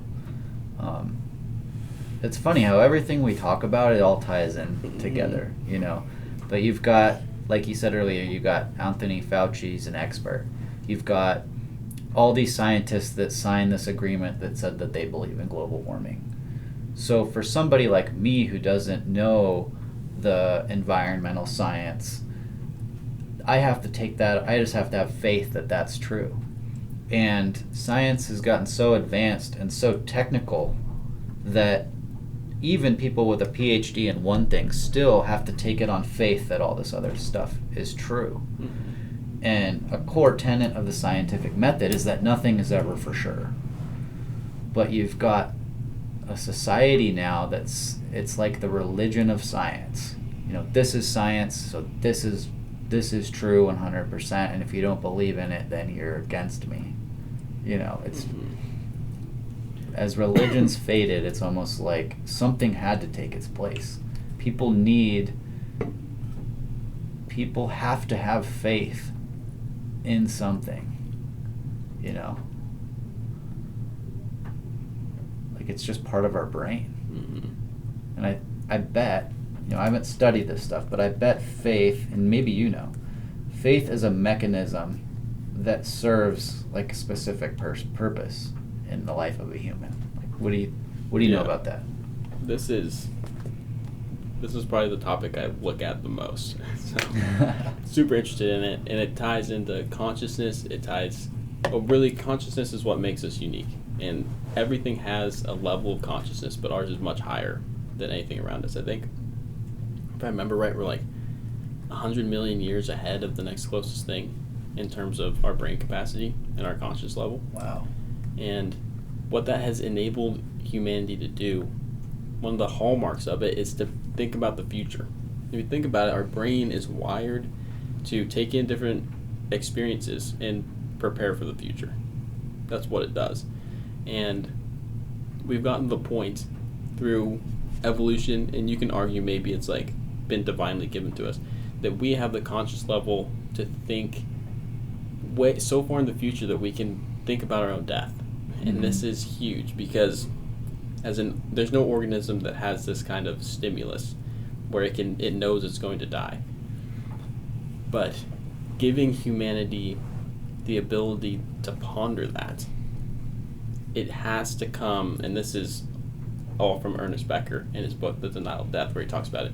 You need something to fill or to kind of guard us from that. And he theorized that it's what's called transcendent transference, and that's a term kind of pioneered by Soren Kierkegaard. And so transcendent transference really is just religion. You take your own worries as a human and you project them onto something that's transcendent, and that in religion that's a god. But you can also see it in like mass movements. You transfer your worries, your own experience onto somebody that's kind of the head of the mass movement. So in short, I think that the origins of consciousness has led to our ability to think of death, which has led to our need for religious belief to kind of vindicate our own experience, to make it feel like it's something more than just a meaningless, 100 years if you're lucky on Earth.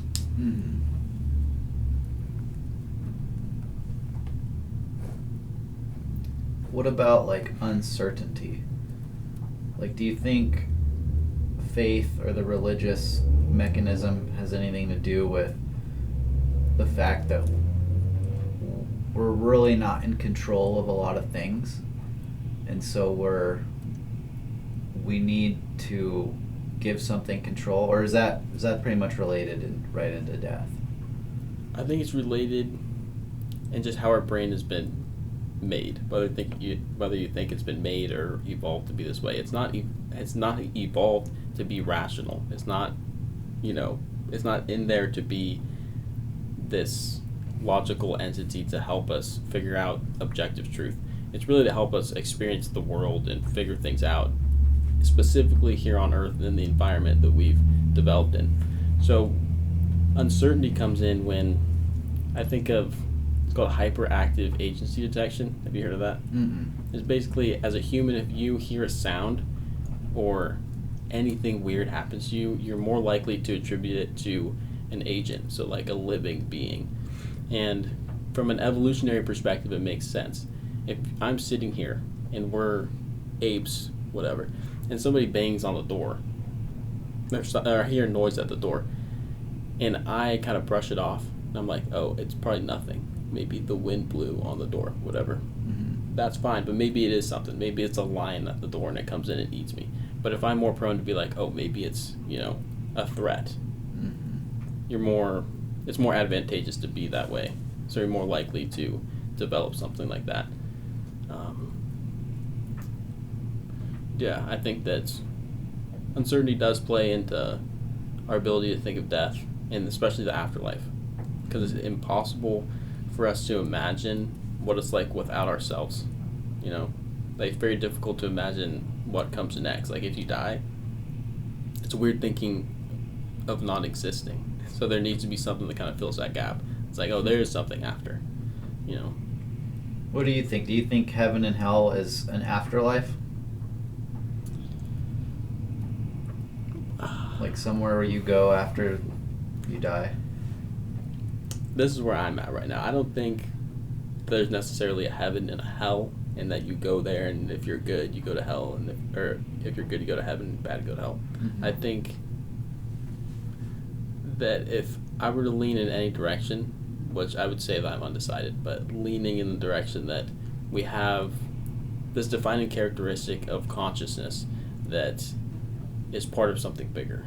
So it's kind of like Buddhism, where you connect your inner consciousness to like the world consciousness. Mm-hmm. I think it'd be something more like that, rather than like a hell where you're punished and stuff like that. What do you think? I think I don't believe that after you die on Earth that you go somewhere else. And like most of my religious experiences with the Bible, so that's what I go off of. But I think the Bible is more of a book about a description of like the human experience, rather than like a description of something outside of the human experience. So I think heaven and hell both exist like on Earth. I think that they're two opposite ends of the human experience spectrum. Like the best moment of your life is heaven, and the worst moment of your life is hell. And heaven is like, it's like the pinnacle. It's like a direction, left or right. You can never get all the way right. Like you can never get to heaven. Heaven is like a direction you move towards. Mm-hmm. And same with hell. And there's been certain moments of my life where I thought, there's nowhere on earth or in time I would rather be than this moment. Like, I'm in heaven. This is as good as it gets. And there's been times in my life that sucked. And luckily, I don't feel like I've ever been in hell. I don't think I've experienced anything all that bad. But I've read about experiences that I could imagine would be something like hell. Like if you were captured and being tortured or something like that, and you weren't even in control enough to like kill yourself. Somebody else was just torturing you. Like that sounds like hell to me. Mm-hmm. So I think hell is something that heaven and hell are descriptions of the ultimate experiences we can have, and that we as people are capable of experiencing both during this life. How do you mesh that with the fact that in the Bible, right, it's very explicit on how you go to heaven, that heaven is a real place. That's where God is. That's where Jesus is. So how, because yours it's more like theoretical, right? Your idea of what the Bible is talking about, or you kind of just, I don't know, explain that a little bit I more. guess not theoretical, but more metaphorical. Like with the example you just said, heaven is the place where Jesus and God are. I would take that to mean that heaven is more easily obtained when you incorporate Jesus and God in your experience. I don't study the Bible, so I don't know all the stories, but I think that the stories are descriptions of, or like metaphorical descriptions of the human experience. And that, first of all, they weren't written in English. English is a language that's very technical and scientific, and that line of thinking just wasn't around during the time of the Bible. People talked and conveyed ideas metaphorically. So I think it's extremely hard for a purely English-speaking person raised during the scientific revolution to look at a book like the Bible and understand it the way that it was written. And pretty much everything I think about it I got from Jordan Peterson and listening to him talk about it. But like, for example, he talks about Genesis and Adam and Eve as being like a story about the moment that a monkey became like a man. When this monkey or caveman or whatever you want to call him was just sitting around and looked at the moon and made a grunt noise, and then looked at a rock and made a slightly different grunt noise, and he thought, wow, that one's and that one's and all of a sudden he was able to like make a sound and associate that with something else. And then that kept happening, and then eventually he like looked in a creek or something and saw his reflection and made a different grunt noise and realized, whoa, like I just gave myself a name, you know. And so Adam and Eve is the story of an animal becoming conscious of itself, and then becoming aware of its own death or fragility, and realizing that it can experience pain. And at that very moment, or like eating the forbidden fruit was like realizing that you could inflict pain on others. And that's the moment where like good and evil was born. Because you could either decide to relieve the suffering of another or increase the suffering of another. And so that's the way when I heard that story, like that makes sense to me, you know. Believing that there was like somebody sitting in a tree watching Adam and Eve and taking notes, like it just doesn't make any sense to me, you know. But the Bible was written down long after these stories were passed down from generation to generation. And so from a practical standpoint, like what utility does religion serve? What utility do these passing down these stories serve? And it would make sense to me that they were meant to pass on lessons learned about the human experience and how to live and how society can work in a way that is cohesive and doesn't eventually lead to the destruction of everybody and stuff like that. So is there any objective truth in that? Or is it just kind of our own experience and we are the ones who have developed something like the Bible? Or is it something that is kind of divinely inspired? Well, have you ever like heard somebody say something and it like almost like brings a tear to your eye, like you just like it's just like so true? I think it's like that. Like I think maybe that is what divine truth is like when you hear something and it's just like you feel it to your core that that's just like that is true. So does that point towards like an entity or a being or something, like a creator?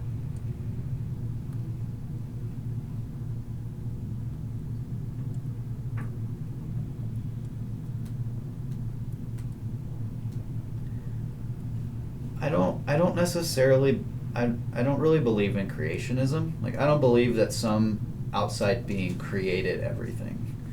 But I think of man as the creator of religion and the creator of man. So, like, that whatever caveman or whatever that became conscious and started using words, like God is often associated with word, like the word of God. It's like a word. It's like the ability to be able to speak and name things and become aware of things through language. That first monkey that started using words, like, he pretty much created humans. Maybe not on purpose, but he created it. And everything that happened after that was more creations by more people. And so everything that we experience, like everything around us, has been created by people. And I think people and God, like, to me, God is another word for, like, just everything that is.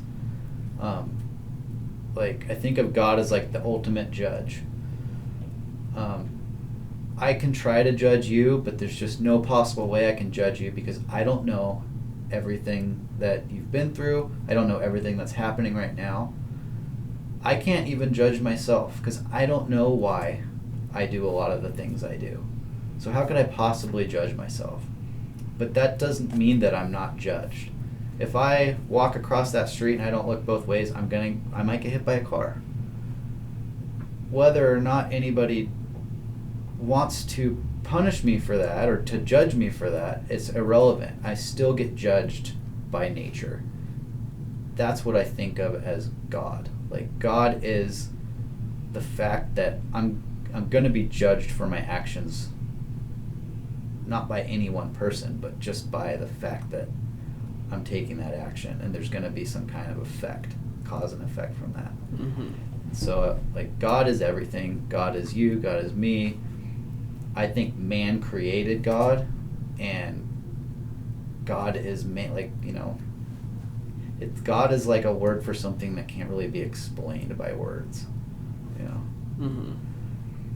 But I think man created religion, and he created those stories, and man basically created man through consciousness.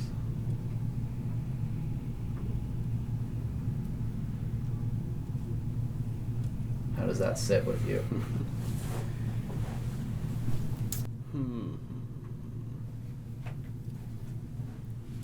The only issue I have is that it's a very abstract definition of what God is, kind of. So how do you explain, like, the origins of the universe? How do you explain different events that have happened? How do you explain Jesus?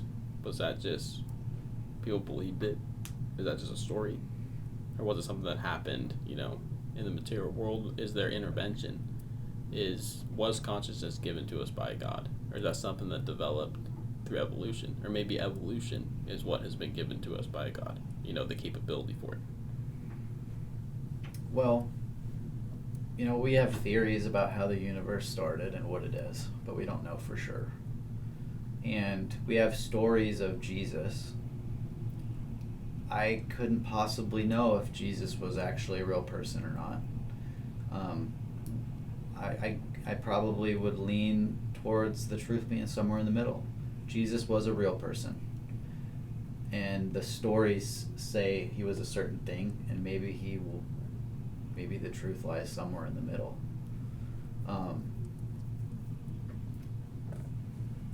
If our theories of the origin of the universe and those kinds of things and natural selection and all that are true, then it's like it really all just did start with some energy and some atoms, and then slowly evolved into this and evolved to that, and what ended up being, because a lot of things happen, like natural evolution is like the idea that tons of mutations happen, and then what you're left with is what worked, and everything that didn't work just doesn't exist anymore. And so I don't really believe objectively that that there's like an outside being, that there's a man in the sky, that somebody gave us anything, like objectively, I guess I believe something along the lines of it's just been a progression of whatever worked, and life happened on Earth at a certain time, and it evolved to be what it is now, and our origin story is tried to be captured in like religion. Or I mean, religions are really just, those are the stories that have managed to maintain all these years. There was tons of stories, but we just don't have them anymore. But the fact that religious stories maintained must mean that they serve some kind of utility and were kept around for a reason, like natural selection of ideas.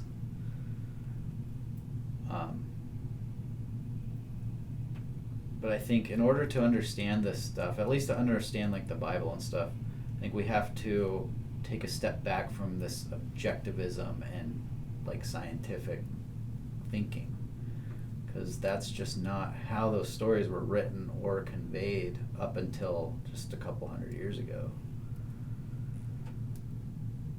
Okay, so going off of that, is there any, how do you ground morality, I guess? Well, I was raised Christian. I went to a Christian school. And then when I was, like last 2 years of high school, learning about science and stuff, I had a hard time reconciling like the stories I learned in the Bible, that when I was a child, I was taught that these were real. Like, this is fact. I was taught to them like it was a given, this is reality. So I just accepted these stories to be true, and then when I learned about science, it was like, well, these things can't possibly be true. And so I threw the baby out with the bathwater, and I just said, I'm an atheist, I don't believe in any of this stuff, and I became a total nihilist, and I was like, there is no right or wrong, I make my own right or wrong. And then I took college ethics class, and we learned in ethics that there is a certain right or wrong built into nature, built around truth, like what is true and what isn't. And so that gave me a morality. It like gave me an ethics code to follow, and it was really just, I came out of it with the idea that if I'm honest with myself and just try to be as true as possible, that will be my guide. And it wasn't until like the last few years where I've started looking at religion again, and realizing that it can be true in a different way than I was thinking about it. So when you say it's grounded in, like, morality is kind of built in, do you mean biologically built in, or built into like just humanity? Well, is there a difference between morality and ethics? I don't really know. Because I don't know. I think ethics is like what's right or wrong, where morality is like kind of like more like what you should do. Yeah, I look at morality as being more big picture, kind of like Let's just above ethics, or maybe ethics can change. While they're closely related concepts, morals refer mainly to guiding principles, and ethics refer to specific rules and actions or behavior. A moral precept is an idea or opinion that's driven by a desire to be good. An ethical code is a set of rules that defines allowable actions or correct behavior. So like morals is like something that you would get from religion.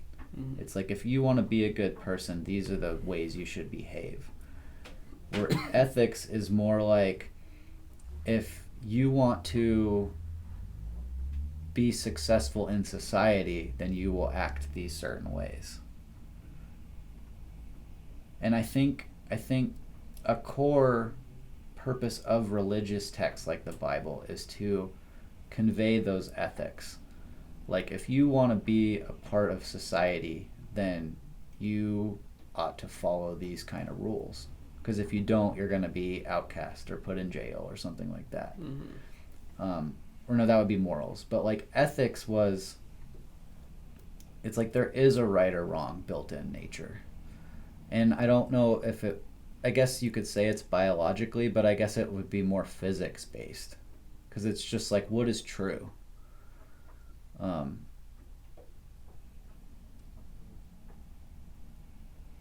the example I always remember is like if you were walking down the street and you saw an old lady crossing the street and you saw a car coming, like what do you do?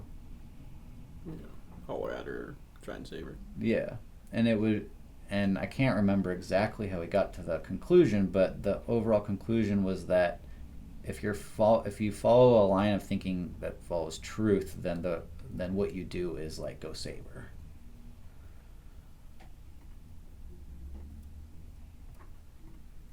I'll have to revisit my old ethics book, but I remember leaving that class like being relieved almost. It's like, good, there is a right or wrong that's outside of me just doing whatever I want, you know? But like as far as behaviors and stuff go, like there are certain behaviors that will help you like move up in society as opposed to like not, you know. Like if you go murder somebody, you'll end up in jail, and that's not good for you or for anybody else. But if you take the right actions, that's good for you and good for everybody else. Mm-hmm. So in that way, it's like dynamic, it can change, right? Because in civilizations not even that long ago, maybe 8,000 years ago, killing people was fine, right? And so does that change, like ethics and morality kind of mold as people change? Yeah, I mean, I suppose so. The modern society, like from that line of thinking, our modern society is kind of weird in that, like, we've determined things like killing people is bad all the time. And we're even partially getting rid of capital punishment and stuff like that. But it's like the more rules that there are, the less wiggle room and like gray area is left. And that might not always be a good thing. So and that I think that's kind of goes back to the epic battle between, or not battle, but discussion between like progressive people and conservative people. It's like conservative people are like, we do things the way we do them for a reason, and we need to preserve those ways, and it's risky to just change things because we don't really know what the repercussions might be. And then progressive people are like, a lot of things we do are antiquated, we have new problems, we need to have new solutions, so we need to try these new things. We don't really need this old stuff, we need new stuff.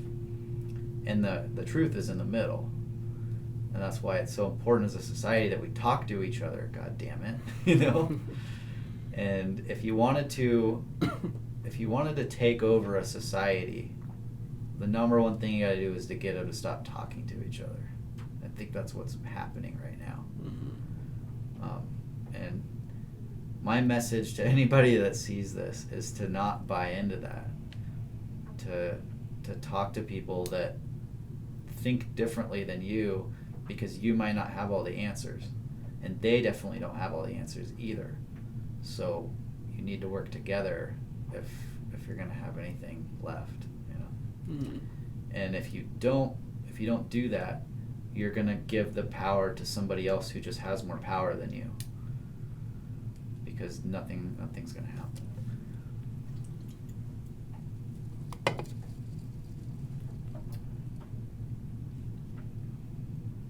So how does this conversation fit into your internal deliberation about religious beliefs?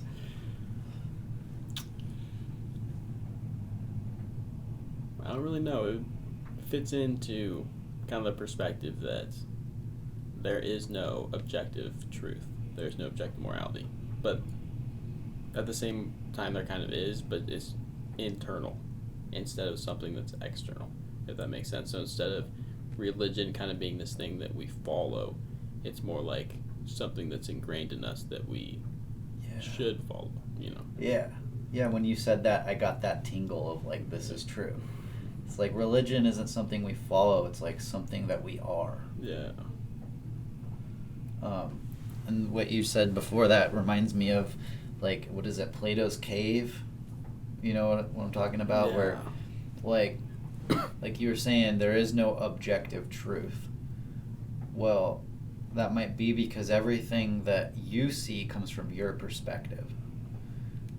And that's what Plato's Cave is like, you're sitting here looking at the wall, and there's someone behind you, behind the rock you can't see, making a shadow on the wall, and the shadow's all you can see. And that's like a analogy for what it's like to be a human, like to be conscious, is you can only see what you can see from your perspective. And so even things that are true from your perspective might not be true in all perspectives. Mm-hmm.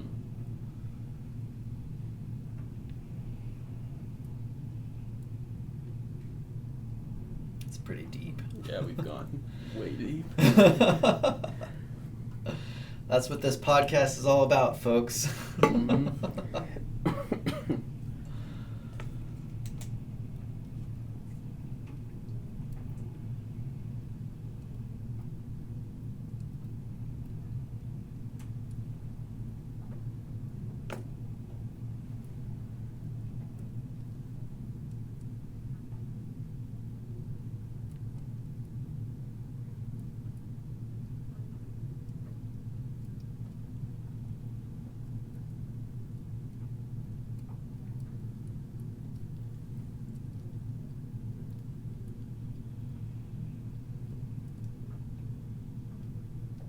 I really like discussing things like the black community thing. Mm-hmm. Like that's such a important discussion.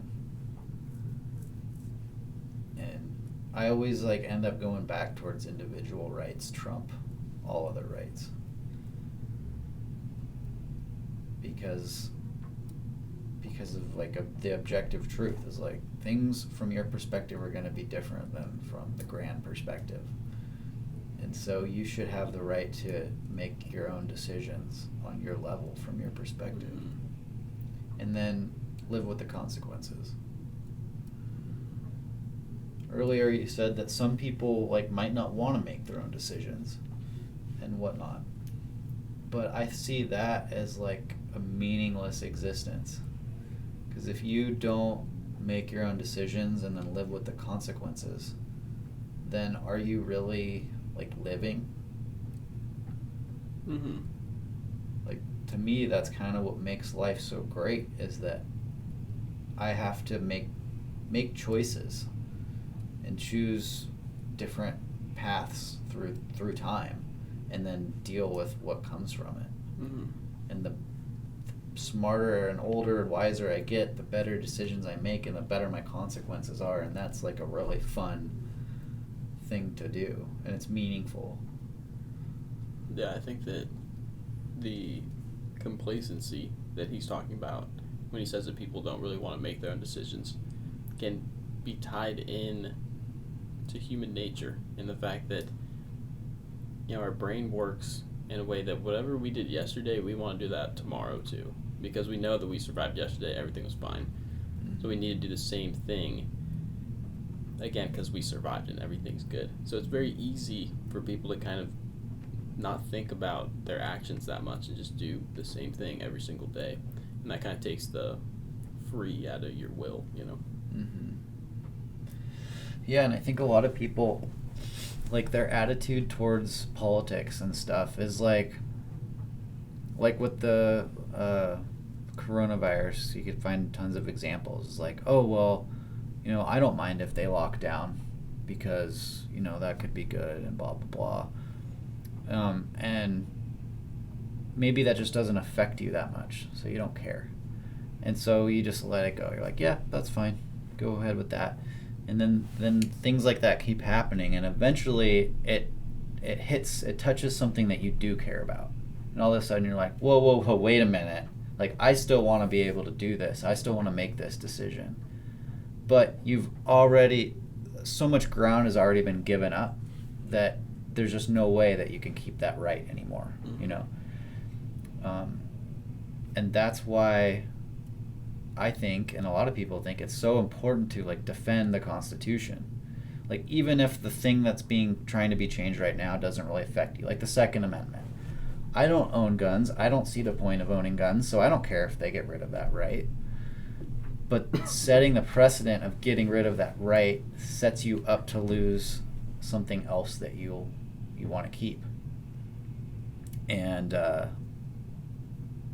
you know, by the time that happens, it's too late. There's this saying from like World War II that it's like, first they came for this group of people, and then it was like, okay, whatever. And then they came for this group of people, and it was like, okay, whatever. And then by the time they came for me, there was nobody else left to defend me. Mm-hmm. So, man, like, I hate to see everybody fighting over race and class and political party and all this stuff, because it's like, we are all individuals, and all of our individual rights are being threatened. And we should all be standing up for that, I think. Yeah, I agree. And I think that as individuals, you know, there's no way to get out of the collective group. Like, we are a group of individuals, you know. And so what affects certain individuals over here does kind of affect you in a way, as you mentioned with that quote. Mm-hmm. Yeah, and you're right. Like, we can't get out of the collective. We are part of a world, a society, and we have to be involved. And I think a lot of people try to get away from that. They're like, oh, I'll just go live on a farm and not have any ties to outside society or whatnot. But, like, you just can't get away from that. So I think the opposite behavior is better, to, like, embrace your part in the collective as an individual and try to make things better. Jordan Peterson's message is so good. It's like, if you wake up in the morning and you don't know what to do, just alleviate unnecessary suffering. That's a good place to start. Like, look around, find something you can do to alleviate any kind of suffering. And it's like, it's the tiniest things, like clean your own room, or like help somebody with something, or like go clean up something. Like, I don't know, like, there's just, make something around you better, anything, and that will be a meaningful action. And if you do enough of those, then your life becomes meaningful. And that's what certain people discover, like myself. Like, I discovered that I could do marketing for people's businesses, and I could alleviate a little bit of suffering from that. And then I could, like, write blog posts and help people that way.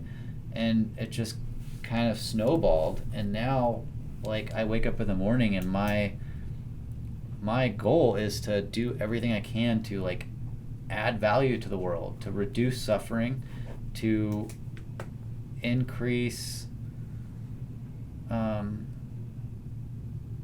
good experience of other people. And it's a meaningful thing to do, and it's very profitable. Like, people give me money to do that. So it's like, it's a win-win, and everybody's capable of doing that in some capacity. Like, you can make things better around you. Absolutely. And if everybody did that just a little bit, we'd be really, really good.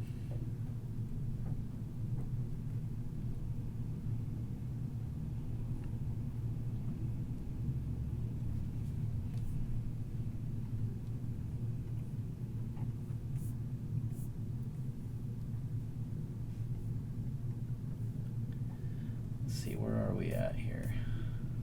2 hours. That's pretty good. Yeah, it didn't feel like 2 hours. Uh-huh. Well, what do you think? You want to keep going? Do you have more stuff to talk about? The only real thing I wanted to touch on that you mentioned was capital punishment. Okay. What are your thoughts on that? Do you think it should be abolished or kept? Well,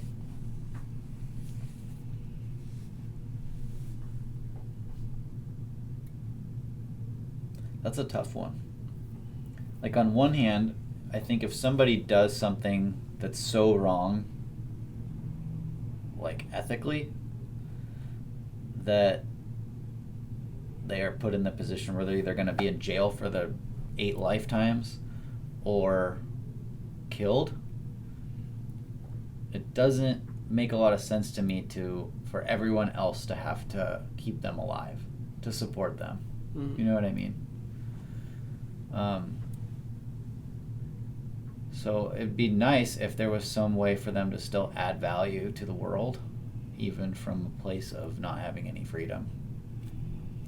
The thing I don't like about capital punishment is that, what if you are put in that position wrongfully?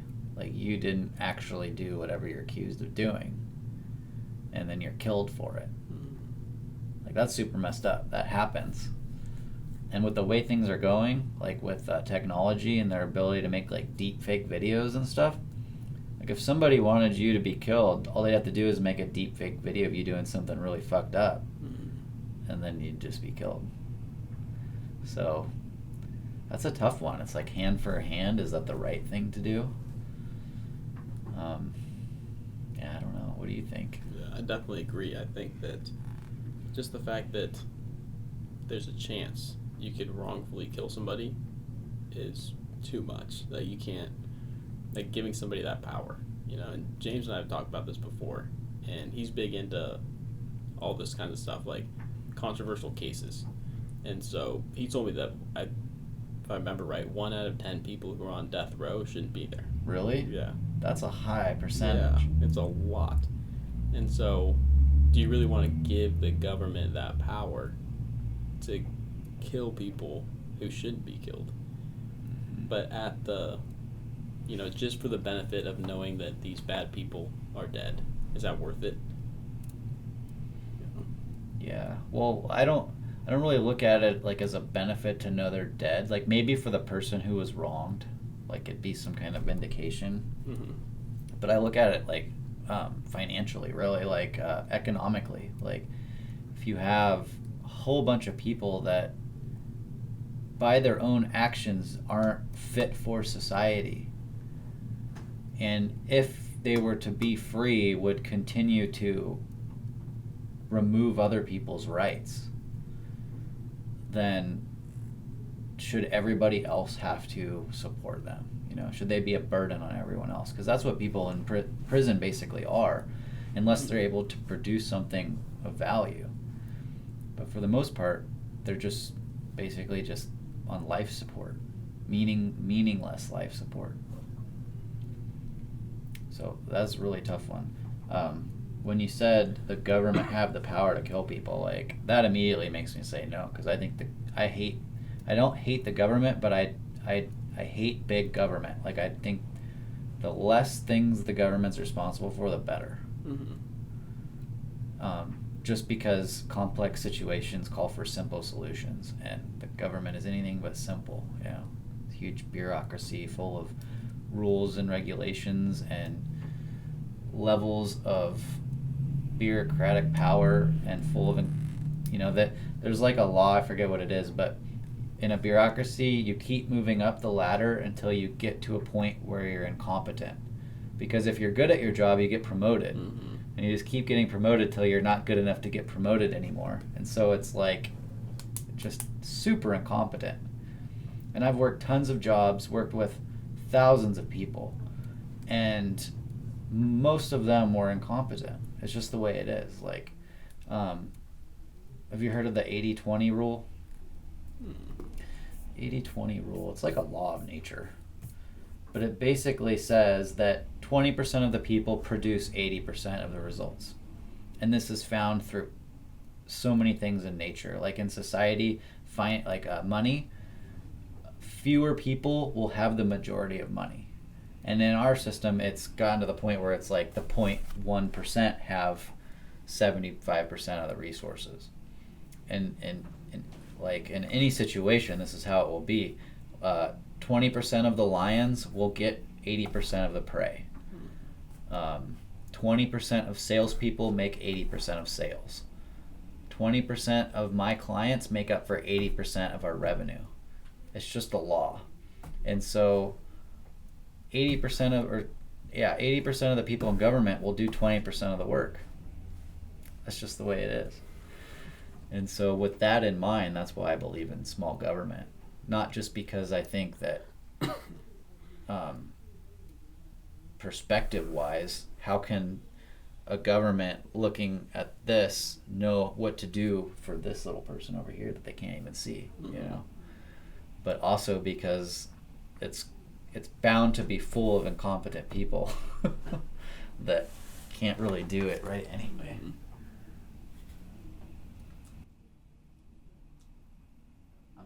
I ordered a monitor that sits right here. Really? So we'll be able to see. Nice. Yeah.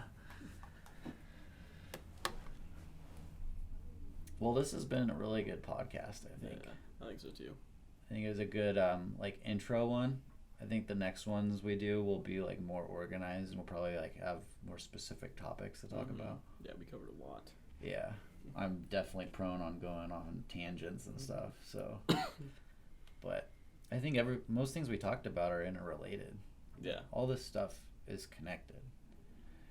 And you mentioned Buddhism, and I've studied Buddhism and like meditation and that stuff quite a bit. And like the idea is that when you like with our consciousness, we're able to think about the future, and we have a memory, so we're able to remember the past. So we as humans spend so much of our time in the past and in the future. We don't spend much time in the present. But Buddhism and meditation and all of that is about being in the present moment. And when you're 100% in the present moment, in a way you're like connected to everything else. Because if you think about it logically, the only thing that exists is this moment right now. The past doesn't exist, and the future hasn't existed yet. The only thing that exists is right this second. Now. And so if you can be in a state of consciousness where you're completely tuned into this very moment, then you almost like are like part of everything that's happening right now. And animals and stuff, like they live in the present moment. Yeah. And I spend some time in the present moment, like in the flow or something, like really in the zone. Like snowboarding sometimes, going in and out of trees, like can't be thinking about anything else. Like I'm thinking about this. So yeah, I don't know what the point of that was, but everything is connected. Yeah. Absolutely. All right, well, thank you, Henry. Absolutely, thank you. Thank you for listening or watching.